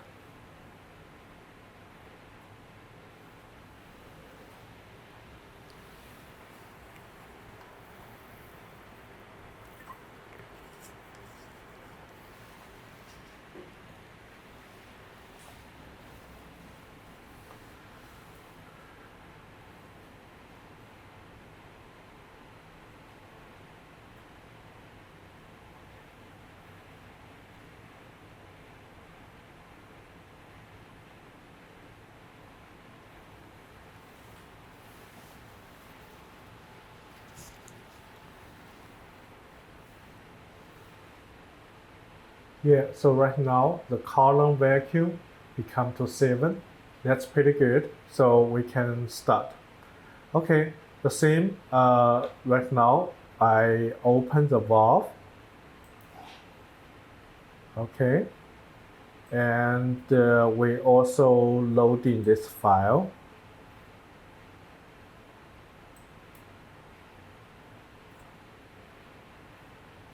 And click eccentric focus to reset the lens and some beam.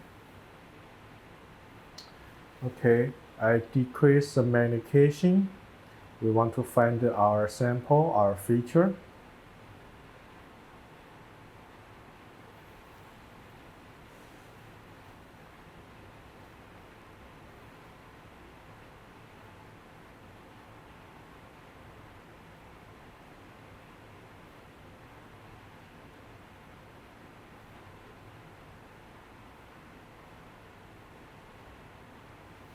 Okay, so this sample, it's the half moon sample made by Dubin Foxan beam system. So it's like a half circle. So you can see this side, the right side is vacuum, just the uh, left side, they have some features there. And we can, our sample, it's on this part. So, well, you mean, and we can go to like 2000 something magnification. Okay.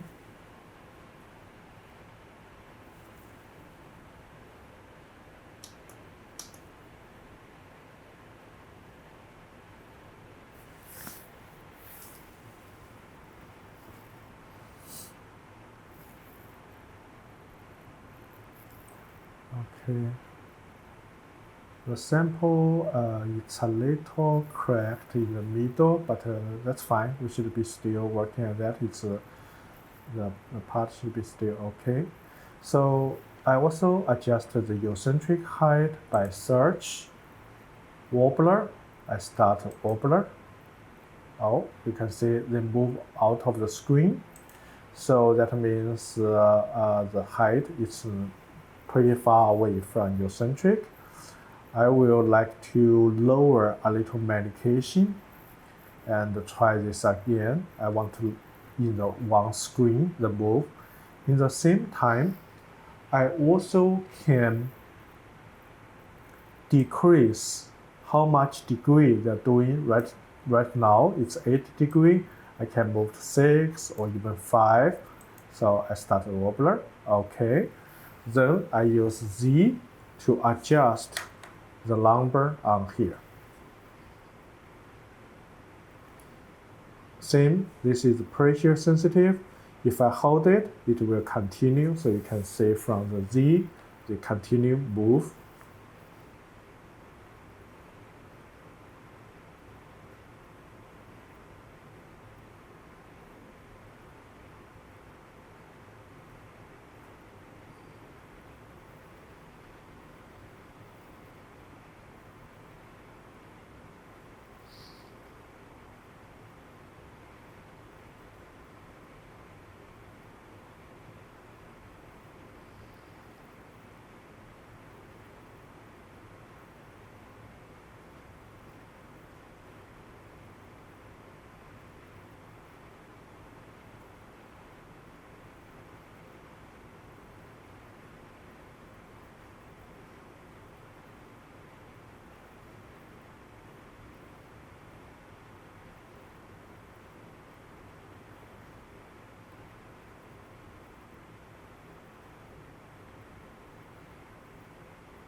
it's a little better, so I want to continue in this direction. Okay, I stop right now because right now our feature is a little to the right. So I want to move our features back and increase a little bit magnification. Basically, if they just move in one screen, that's good for me.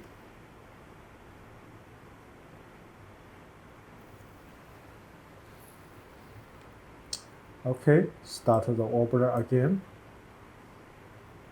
Okay, continue.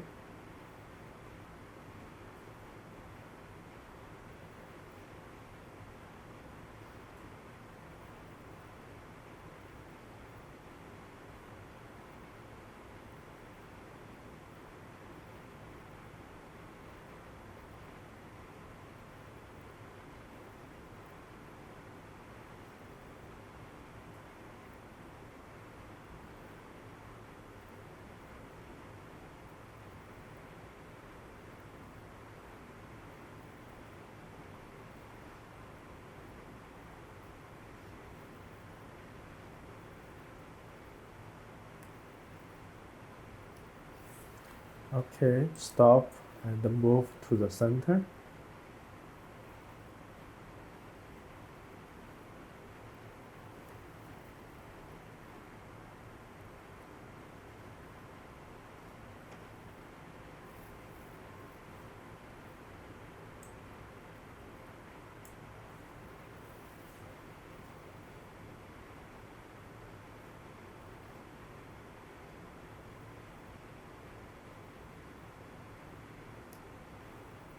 Okay, so you can see the top part and the bottom part, they're doing the different move because here have a crack. Okay, but right now we are focused on the top part, so it's good. You see, this is 500 nanometer, and right now when doing the orbiter, they are less than 500. That is pretty good. So we can stop this one. Okay, so it's already on the eccentric height. Okay.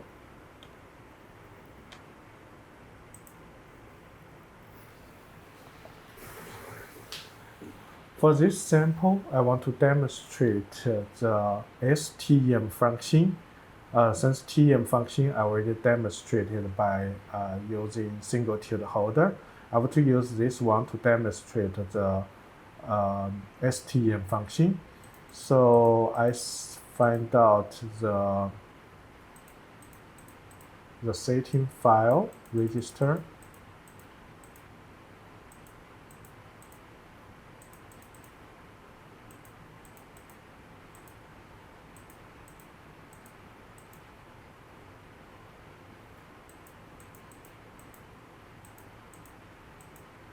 Okay, we can use this one, STM EDX 200 kV spot 5.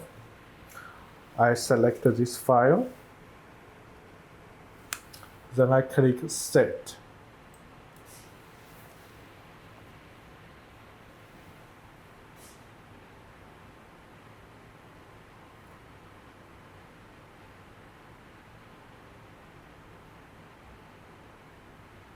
Okay, so we are waiting. Okay, so right now they are in the STEM mode. So first, I would also want to show you, we also can use the same software tier to operate about the STM mode. So we go to here, STM, and right now it's already active, and I can click search. They can working on that. Right now they already selected the high angle angular dark field detector. Okay, so I click search. We should see some information. Of course, we need to go to a little low mag. Right now, the magnification is a little high.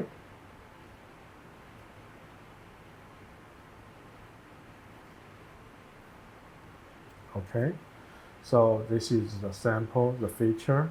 Okay, we can use adjust the Z to get to the right focus, adjust a little bit height, because the STEM and the TEM, the height of it's a little different settings. Okay, I can zoom in a little bit more and move to some features there.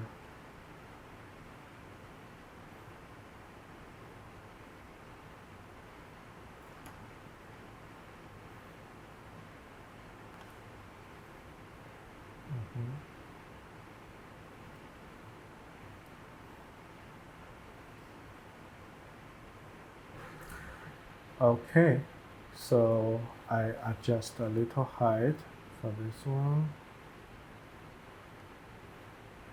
You can see the surface clear. Okay, looks like that. Okay, so this is how we can get the pictures, and this is the HDF image, and we can go to a little low mag.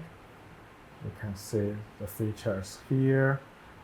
It's reversed. Okay, and I also want to show you another good software for operate during the STEM mode. So I stop the search and I opened the software. This software, they call it Velux. So I open it.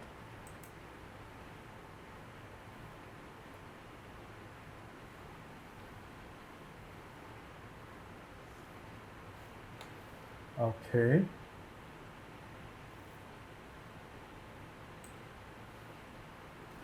So this is the Velux software. They also designed from to operate. Right now, it's in STEM mode, and for the STEM, we have 4 different detector. I open this a little bit up so we can take a look details. So we have the HDF, dark field 4, dark field 2, and bright field. We have different detector. And also from here, you can see what is this is their detector layout. This is the beam, electron beam come down. This is the sample. And this is our main screen. And the camera is under it, I mean the CCD camera. But for the STM mode, we use detector. So we have HDF detector, dark field 4. You can see the detailed information. HDF is high angle angular dark field STEM detector. Dark field 4, it's a 4 millimeter hole radius dark field detector. And dark field 2, 2 millimeter hole, and also the last one, bright field. Okay, so right now the main screen blocked, so we only can get HDF information. So let's say I click the HDF, then this is HDF information. This is currently we get. In order to get other information, we need to lift the main screen. Then we can use other detector for detect the information. So for example, right now I open dark field 4, dark field 2, and bright field. Okay, so right now you see for these 3, right now no signal because the screen is not open. So I press R1 to open the things. Then we can get the dark field 4, 2, bright field, and HDF information. However, if you pay attention, you know the HDF and the bright field should be reversed. This is the bright field image. So the heavy materials, like here, tungsten, or some other materials, metal, should be black. Other light materials should be bright. So HDF should be reversed, right? So heavy materials should be bright and the light materials should be black. But you see dark field 4 and dark field 2, they more like bright field instead of dark field. The reason for that one is because we use the pretty big camera lens. In this camera lens, we will not get good dark field image because for that camera lens, the bright field too broad, so touch the dark field 2 and 4 to get the dark field 2 and 4 more like bright field instead of dark field. We will adjust that one in a little time, okay? So to adjust this one, we just lower the camera lens. Right now it's 260. So for example, I continue lower it, 205, 160,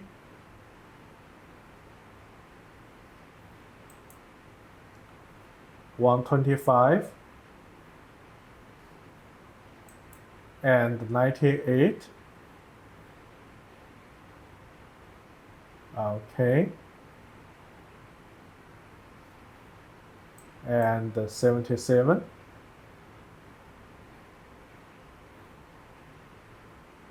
Okay, 60.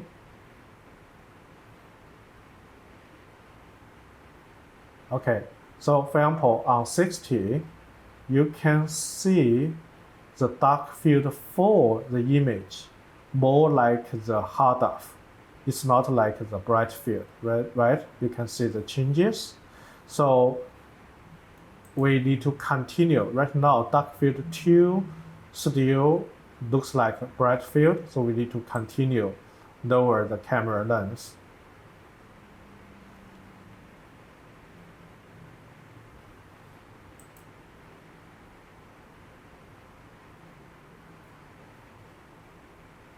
Okay.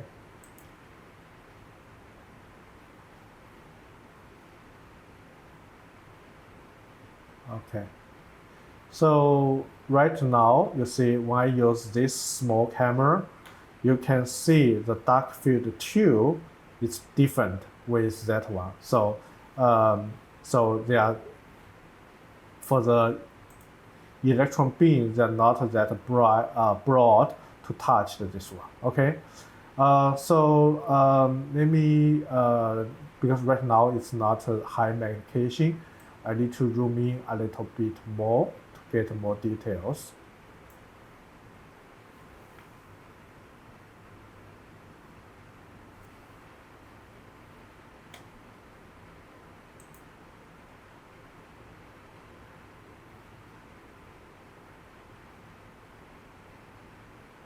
Okay.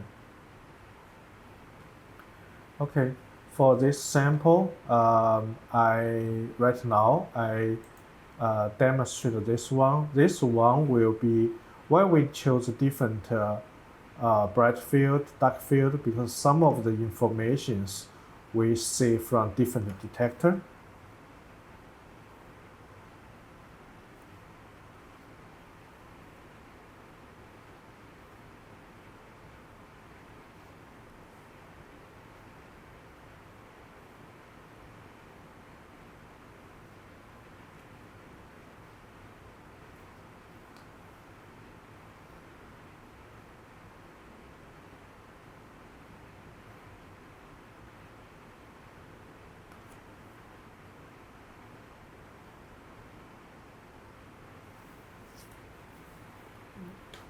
Okay, I can rotate this one a little bit.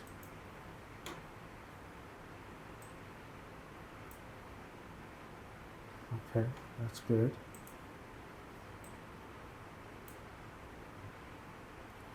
Okay.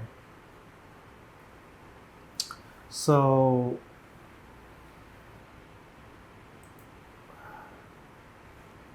okay. So right now,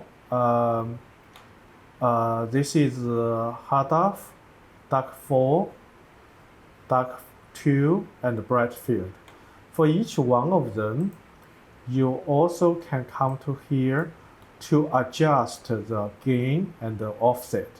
I would like to, because sometimes you say, oh, this one may be too black, I don't see the features. Some features you can see here, some features are not showing.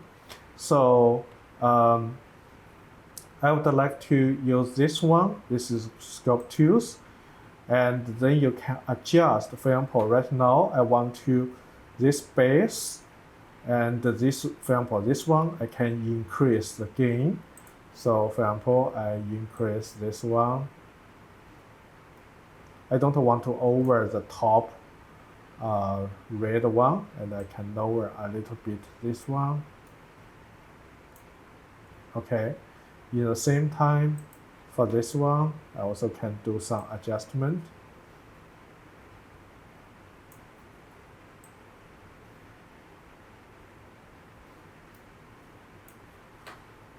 And here,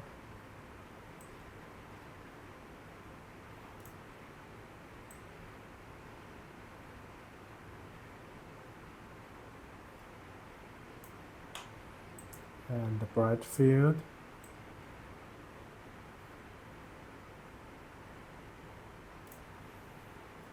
Okay. So when this is on here, right now we use 4 detectors, and we can see some of features. Some of them, for example, here they don't showing, but we can see pretty here. This is transistor, and this is bright field, dark field 2, dark field 4, and hard off.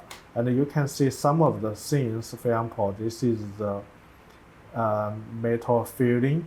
You can see from the bright field, you almost don't see anything information here, but in here you can see a little details. Even the different structures, you can see different face or metal. This is different metal materials. Basically, this is a transistor, and this is the via, and here it's different other materials. So you can see the features different. Okay. Yeah. I will go through this one a little later, how we save the picture, but because we still need to do some alignment. Right now, just to show here have different detector. They can, when you have the samples, you can open different detector to get the different kind of feature for the sample. Okay. So for the alignment, this one, right now, I stop the search. And I temporarily remove all this kind of detector. I put down the phosphor screen. Okay. And I change the magnification down. Right now, this is beam blank, so I activate the beam. Okay, the beam is here. And I already find the beam, so I don't need to change the magnification. If the beam is not here, so I need to decrease the magnification so I can find the beam. But right now, since beam is already there, so I don't need to change magnification to find the beam. Then I go back to high magnification, like 630. Okay. And right now, the beam is so small because the camera lens is pretty small. So I would like to increase this one so we can use it to align, do alignment for this mode. So I will go back to the higher number. So you can see the beam is bigger.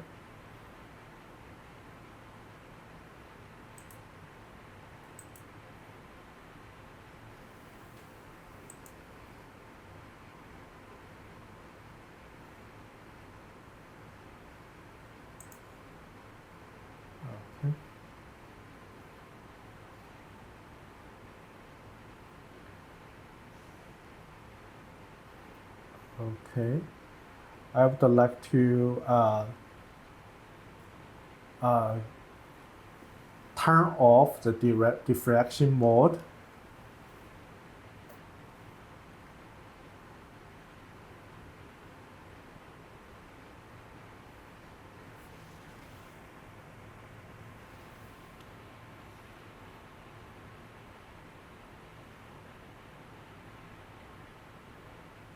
Refine the beam and move the beam to the center.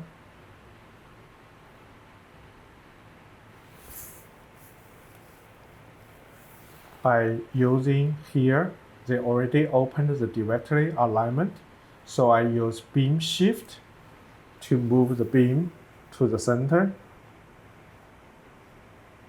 Right now you can see the beam is affected by the sample.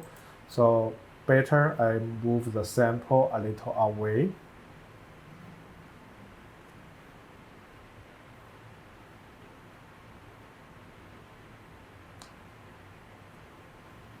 Okay, I go back to here, redo it this way, so I can easily to move the sample away.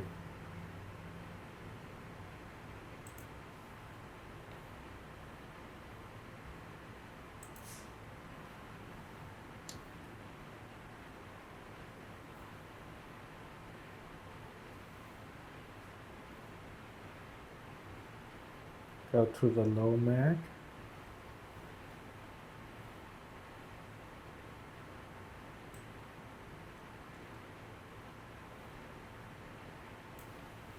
Move the sample away. I will go back sample later. Okay. Then I stop this one.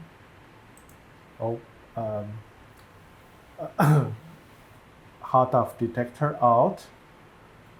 And beam blanked, unblank the beam. Okay. Turn off the diffraction mode, go to this mode, and right now I can see the beam is here, and I can to adjust. So the first adjust right now, I need to go back to this one, the beam, go back to the center. Okay. And change the magnification to 630K.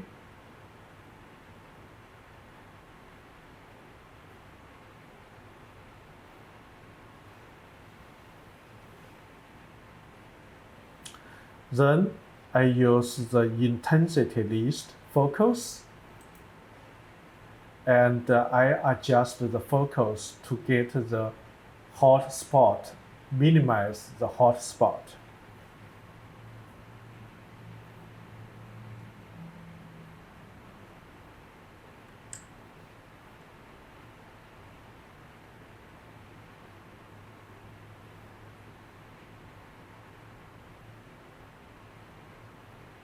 You can see here, it's a hot spot. I want to minimize that one. Okay, so close. If I continue, you can see the hot spot become too big, right? So I don't like that. I want to continue in other way. I want to minimize this one become big, something like that. Okay. I adjust a little bit more so you can see clearly here. Okay. Then when finish this one, we done. Okay. Then the next step is rotation center objective. We want to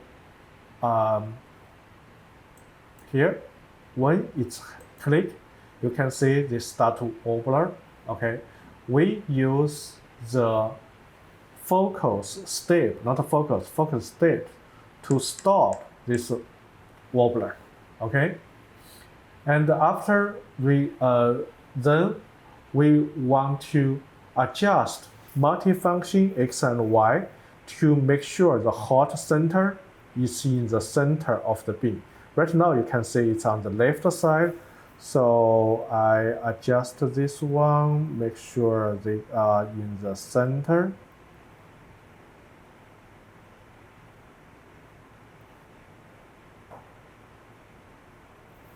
Okay, something like that. Then I click done. Right now, I want to move the beam back to the center. So I move it to here. Yeah, sensitive.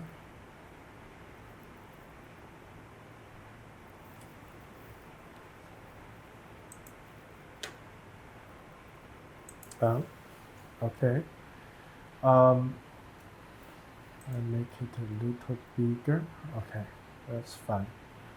The next one, it's we want to do the make sure this is a circle. Right now, this is okay. This side maybe because some part of the sample are still a little close affected. So for the stigmata to make it a circle, but right now I think this is okay. So I temporarily ignore this one.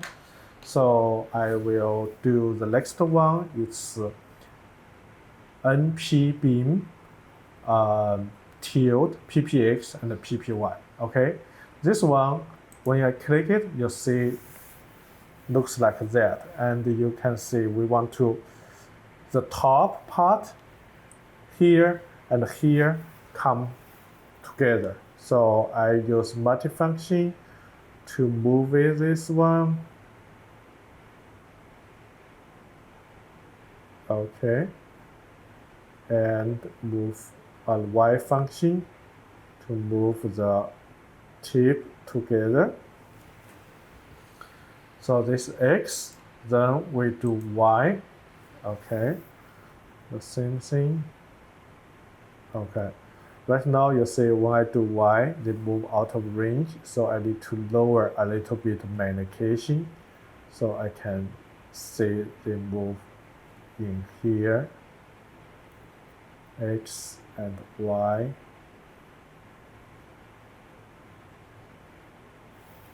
Okay, then after that, I can use beam shift to move this one to the center.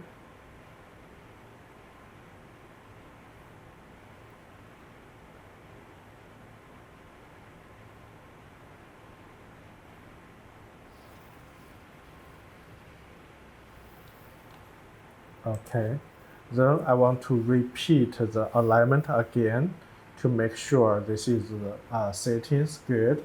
So I will do the intensity list focus, and I want to make sure the hot spot is the smallest one.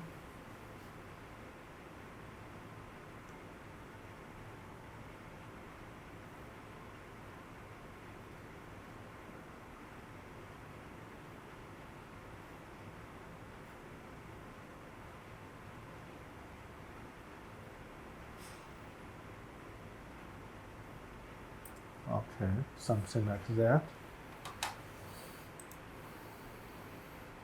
Then rotation center objective. Stop the wobbler by focus steps. Okay, then I use multifunction X and Y. You can also see from here, multifunction X and Y. Right now I'm doing those rotation center X and Y to move the hot spot to the center of the beam. You can see it. Okay, looks pretty good. I use a high resolution, so in this way you can see a little better.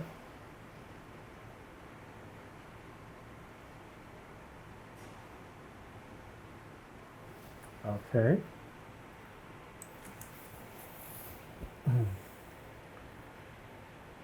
Then I redo nano beam tilt PPX.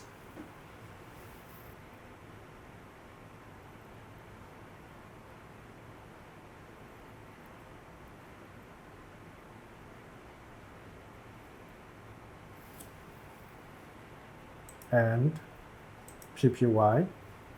This one looks good.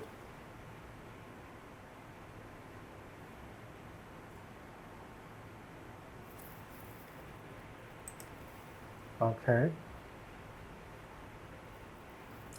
Then move the beam shift, move back to the center.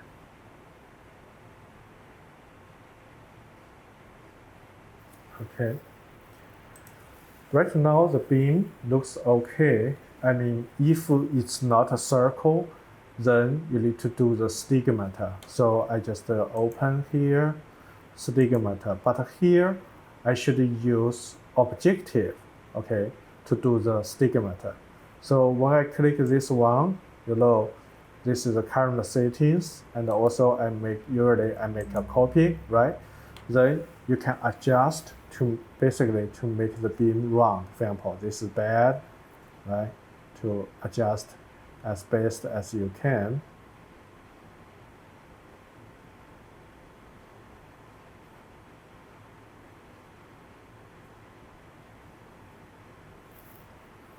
Okay.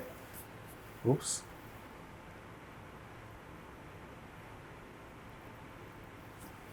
Okay.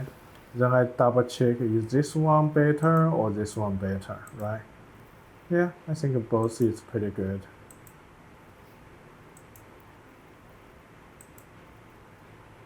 Yeah. Okay, so this is stigmata. Okay, when we finish this one alignment, then we need to do this one to get the STEM image.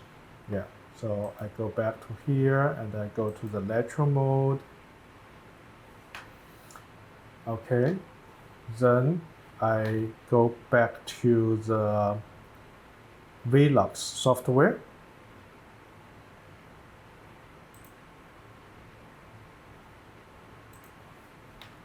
Okay, I go back, reopen the hard disk detector, and go back to the diffraction mode. Okay, so this is the sample, right? And we can zoom in. I think for this is the semiconductor sample. On the top part should be amorphous platen deposition. Should be ion beam or electron beam induced platen deposition. This is amorphous, so we can take a look on this area.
Okay, so this is the platen area.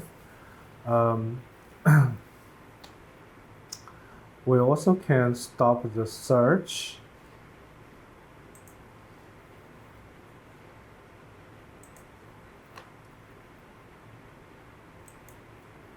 and move this one in the platen area. Then unblink the beam. Okay, and we can see this is I use high contrast. This is we are adjusting the Rochigram. So for here, I use high resolution, can see more clearly. So I adjust, first adjust the focus.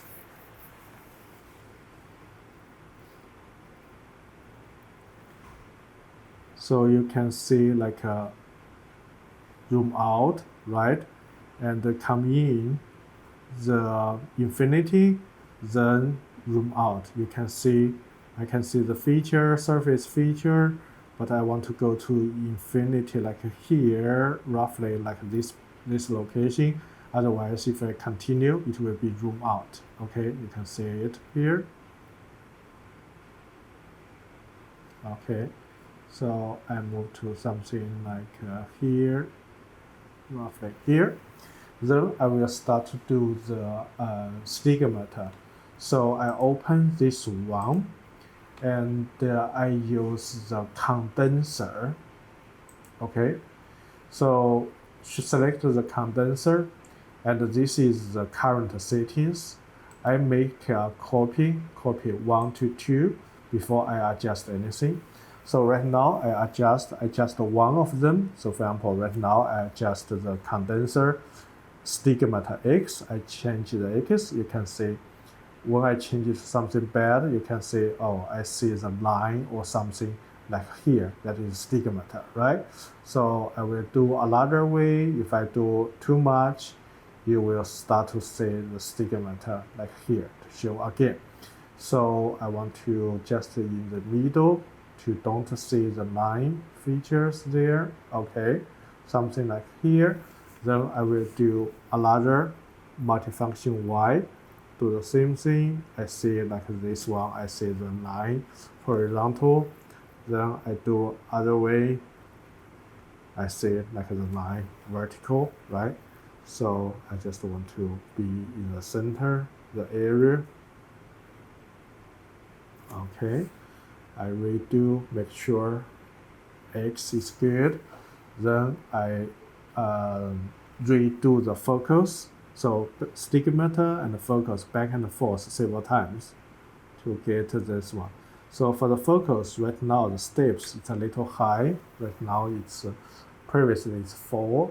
Right now I make it a 3, and I want to adjust it a little for the focus. Okay, this one, it's zoom out, zoom in, zoom out. The maximum is here, and then from here I adjust the stigmata there, 9 here.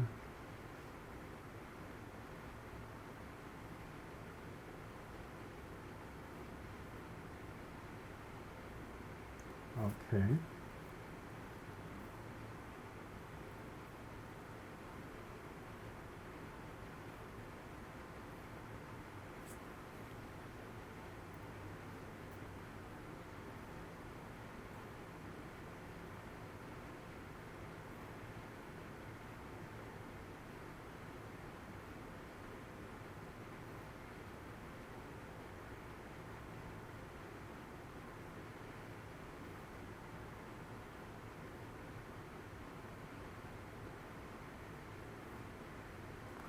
And move a little bit off, find another geolocation.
Okay, something like that. Okay, like a eyeball or something, that is adjustment for here. So when they finish these steps, I can go back to here, and I can start to searching again. Yeah, so you can see previously when I adjusted this location and this location, the beam makes some damages. Okay, so let me see about this location, how the things. Okay, this location, it's okay, looks okay. You don't see the line, and it's like yeah, like the center, like the eyeball here and the outside. Looks good.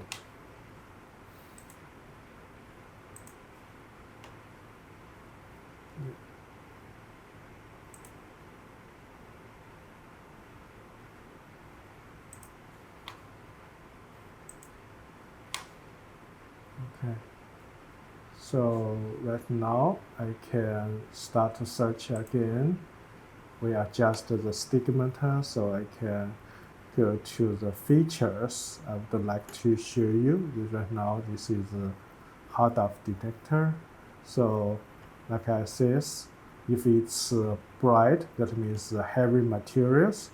If it's darker, that is the um, bright materials. So let's go to the transistor here.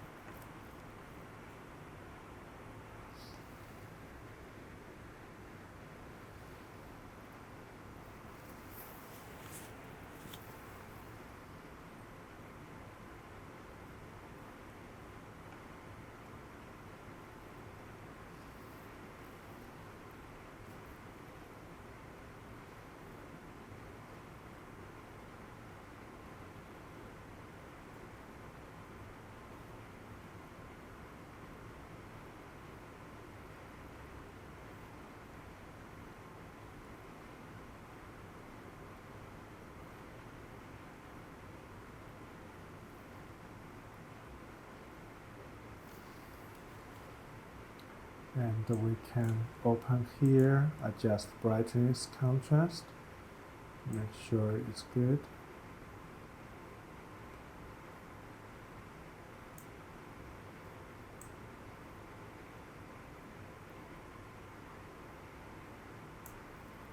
Okay.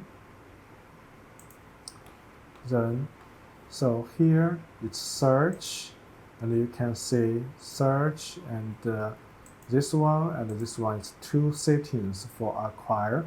For example, this one is good. Then I want to take some pictures. I just click here. They will finish the scan and get the picture for the hard-off picture on this location.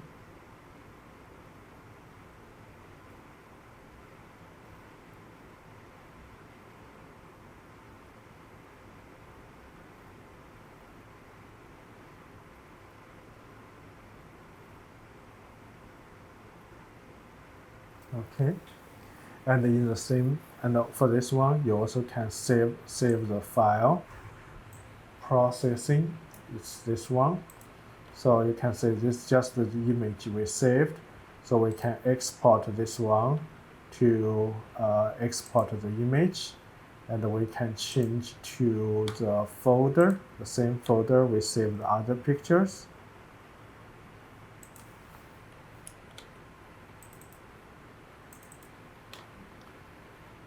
And we can choose this folder.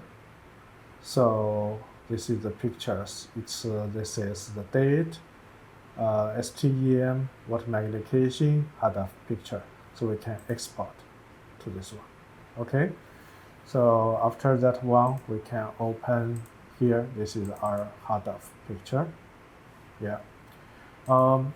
For STEM, one of the features, they can use different detector for different functions. For example, this is a hard off picture, and also we can get the different one. For example, if we want to go to the bright field, we also can get the same bright field. But for the bright field detector, we would like to open the main screen. So in this way, the image can go to the bright field and we can get the pictures here.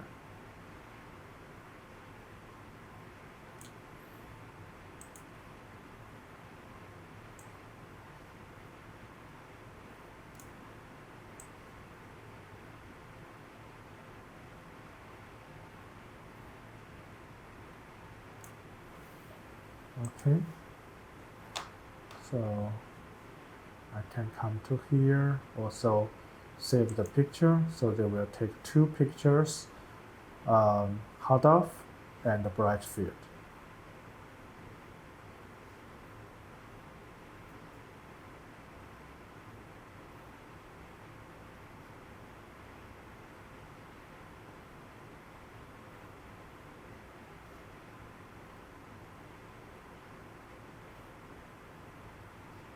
Okay, and you can export this one. I think we already did that one seminar, and we also can export here on that folder. So this bright field image.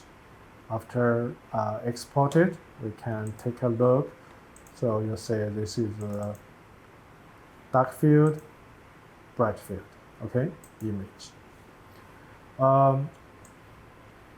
So when using STEM, they can function, they can get different features, they can have different detectors.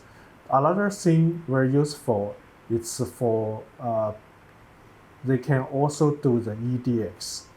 So the EDX function is here, and for example, let's take a look. We get one EDX.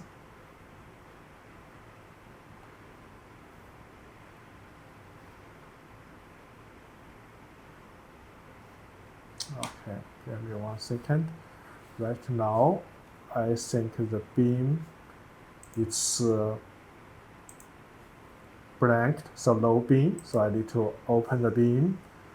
Then I should be able to take some EDX signal. Okay, so you can see they get some EDX signal there, and we can move this one to different location.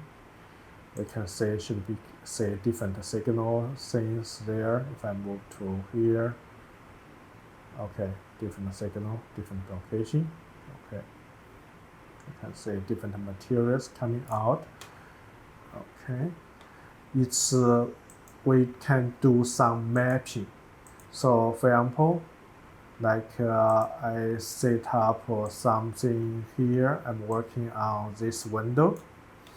Okay, and also we can set some place here. So this drift area, the drift control. And for here, we can say like dwell time. Right now, I set the dwell time 16 seconds. Take little long. I set this one maybe a little small, so in this way we can save some time.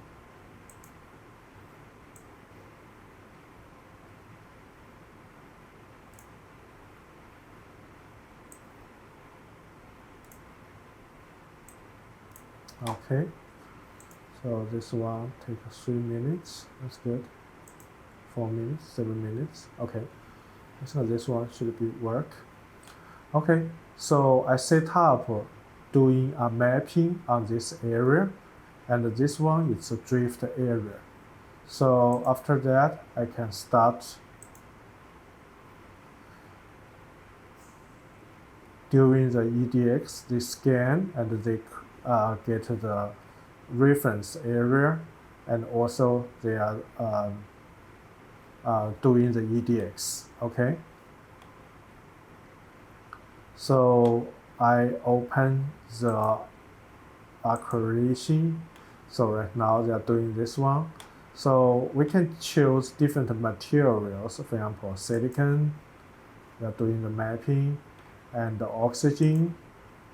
This is previously we found out. And also, I think this part is nitrogen. Okay.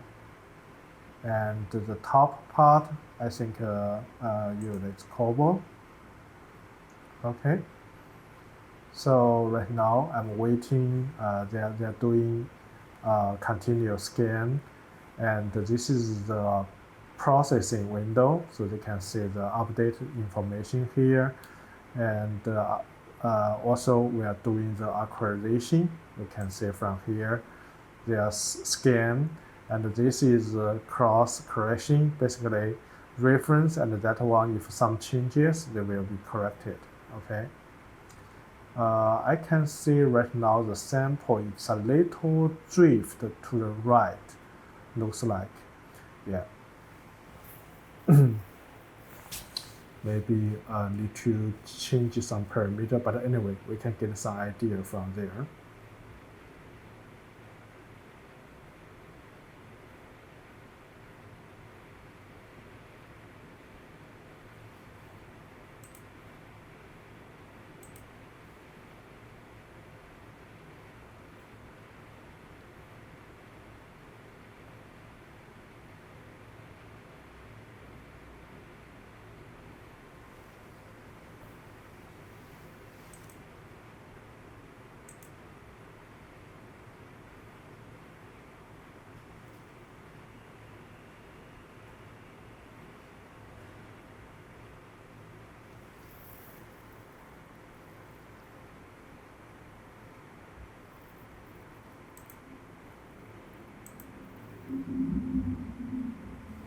Okay, I think I can stop here. I think they have some drift. The corrections cannot fix it, so it's a little drift to the right. But we still can get the useful information from here. Maybe sometimes the drift just because the sample just put in the chamber. Sometimes need a little time to make it stable. Okay, but anyway, from here you can see the information. So this is hard of information, and I lay out with the oxygen. So you can see this part, it's oxygen and outside, and the silicon almost everywhere. And this is the cobalt. I think they have some drift there, metal. And this is nitrogen, center part. So this is how we do the mapping. I will try to redo another one, because I think this one is a little drift. So I will say, yeah, you can see it's drifted to the right. I will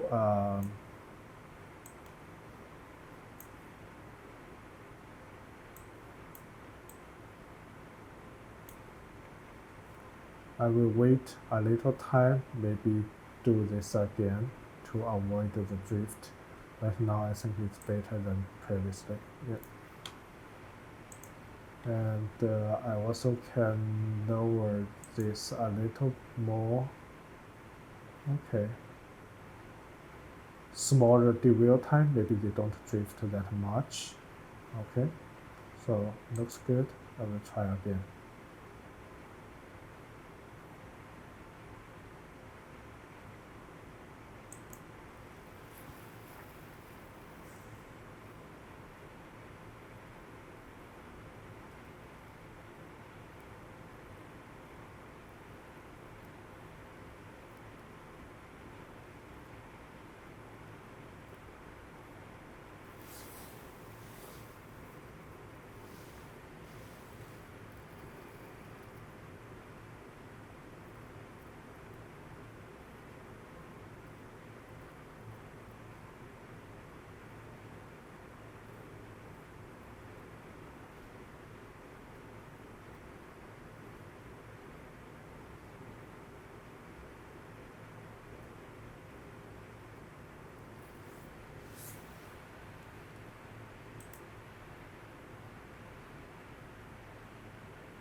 still a little bit drift, can see from here. Maybe need to find another location. This location may be not that stable.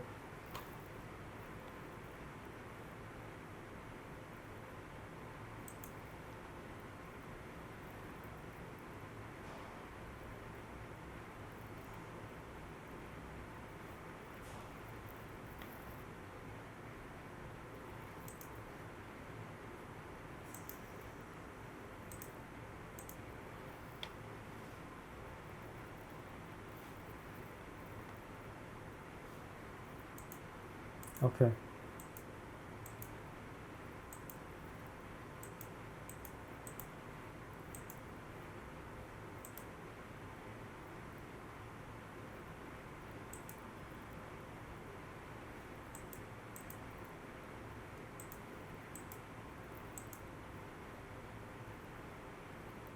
Cobalt, silicon, oxygen, nitrogen.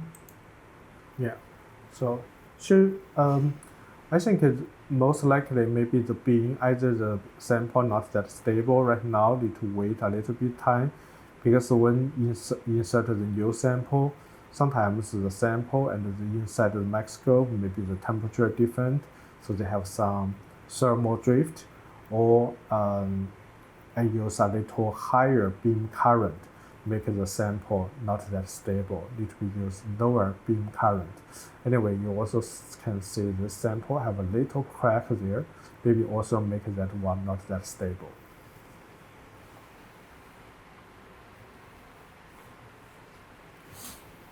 Okay.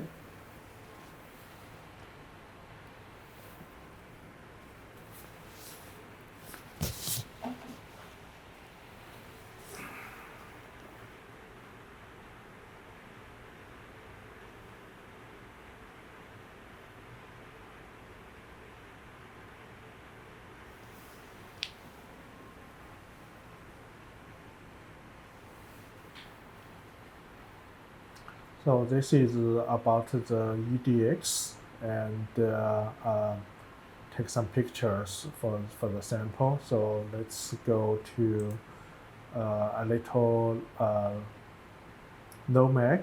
Let's take a look at other location of the sample.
So bright field and dark field, right now I adjust some gain and offset.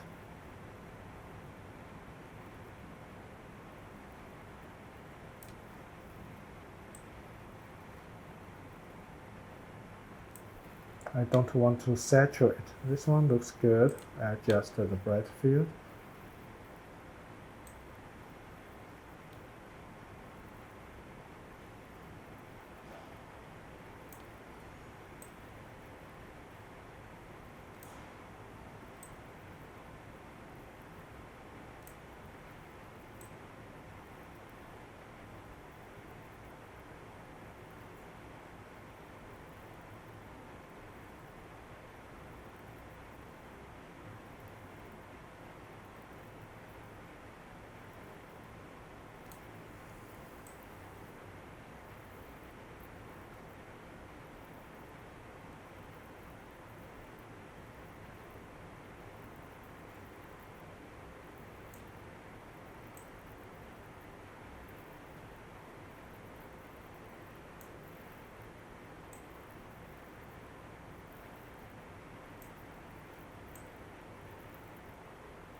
Okay.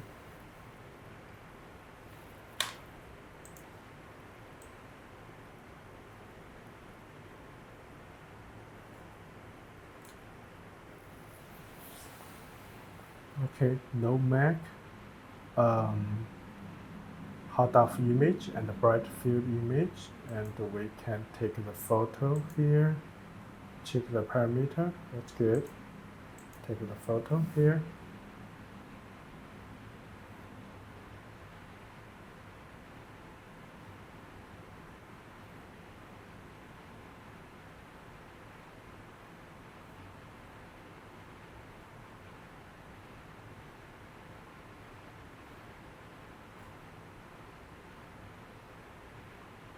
Okay, and also can save the picture, export.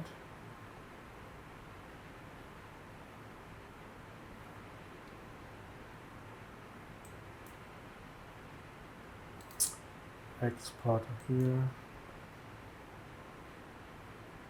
Okay, so this one should be bright field, previous one is hard off. Okay.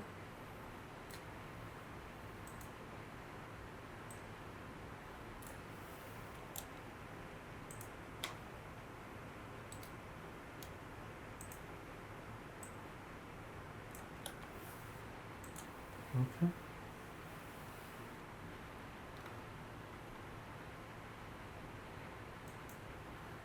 So when finish here, finish this one.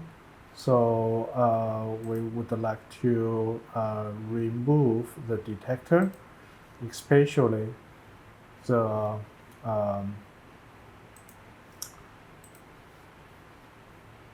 especially for the bright field, because the bright field detector, you can see from here, they will block the beam. So if this one you don't remove, retract the camera, it will be blocked for the TEM mode, the CCD camera.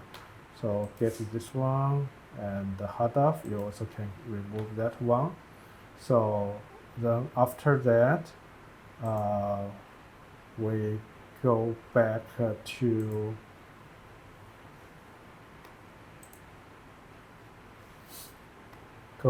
the TEM mode, which set up, and we find the features TEM.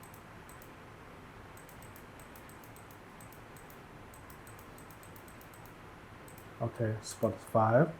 Then set, it will be go to the TEM mode. Then we can take a quick look, make sure everything's good. We put back the beam, the screen, and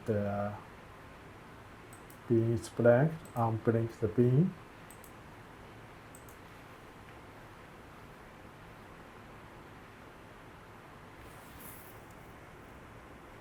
Okay, so this is the picture. Okay, so that's good. So right now we finished the this holder for this sample. First thing I want to demonstrate, it's about the diffraction. So this is the I use this sample as an example. So I go to a little low mag. You can see here, this is silicon. This side is a device, and here it's a silicon. So I just go to one of the random location, and I click the diffraction. And I can see some patterns there. I can adjust, change the by mouse, change it to say the Kikuchi line. You can see there. And right now you can see the major Kikuchi line. You can see here to be on this location. So when we want to get the high magnification TEM image, or sometimes STEM image, we want to the beam through the room axis. And right now, from this Kikuchi line, you can see here, it's a room axis. So I want to, right now it's a little off. I want to move this one to the center. So you can see this one, for example, right now I am making it worse. It's on here. You can see I want to move this one to the center. So I use, since this is the double tilt holder, so I can use alpha and beta to move. If a single tilt holder, we can only move one of them. So right now I use alpha. I move this one to here.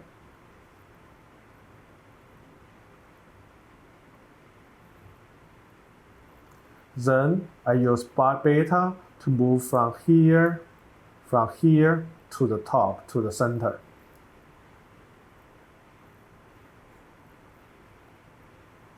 Okay. Sample a little, I think, move.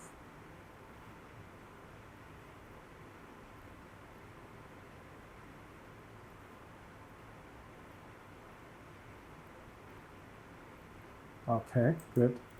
I think before they have a jump, maybe it's something broken there. The sample, it's some crack there. So right now this part is good. I move this one to the center, and I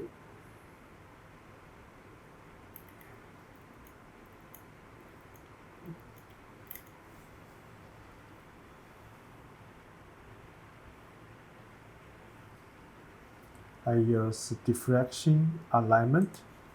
I can move this one to the center.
Okay, so this one right now it's very close to the room axis. You can see this. This is the center beam, and we can have the insert the beam stopper to be in the center, and then we can take the pictures for this one. Yeah. So this is how we do the diffraction to get the room access for the sample. Okay, so we go back to there.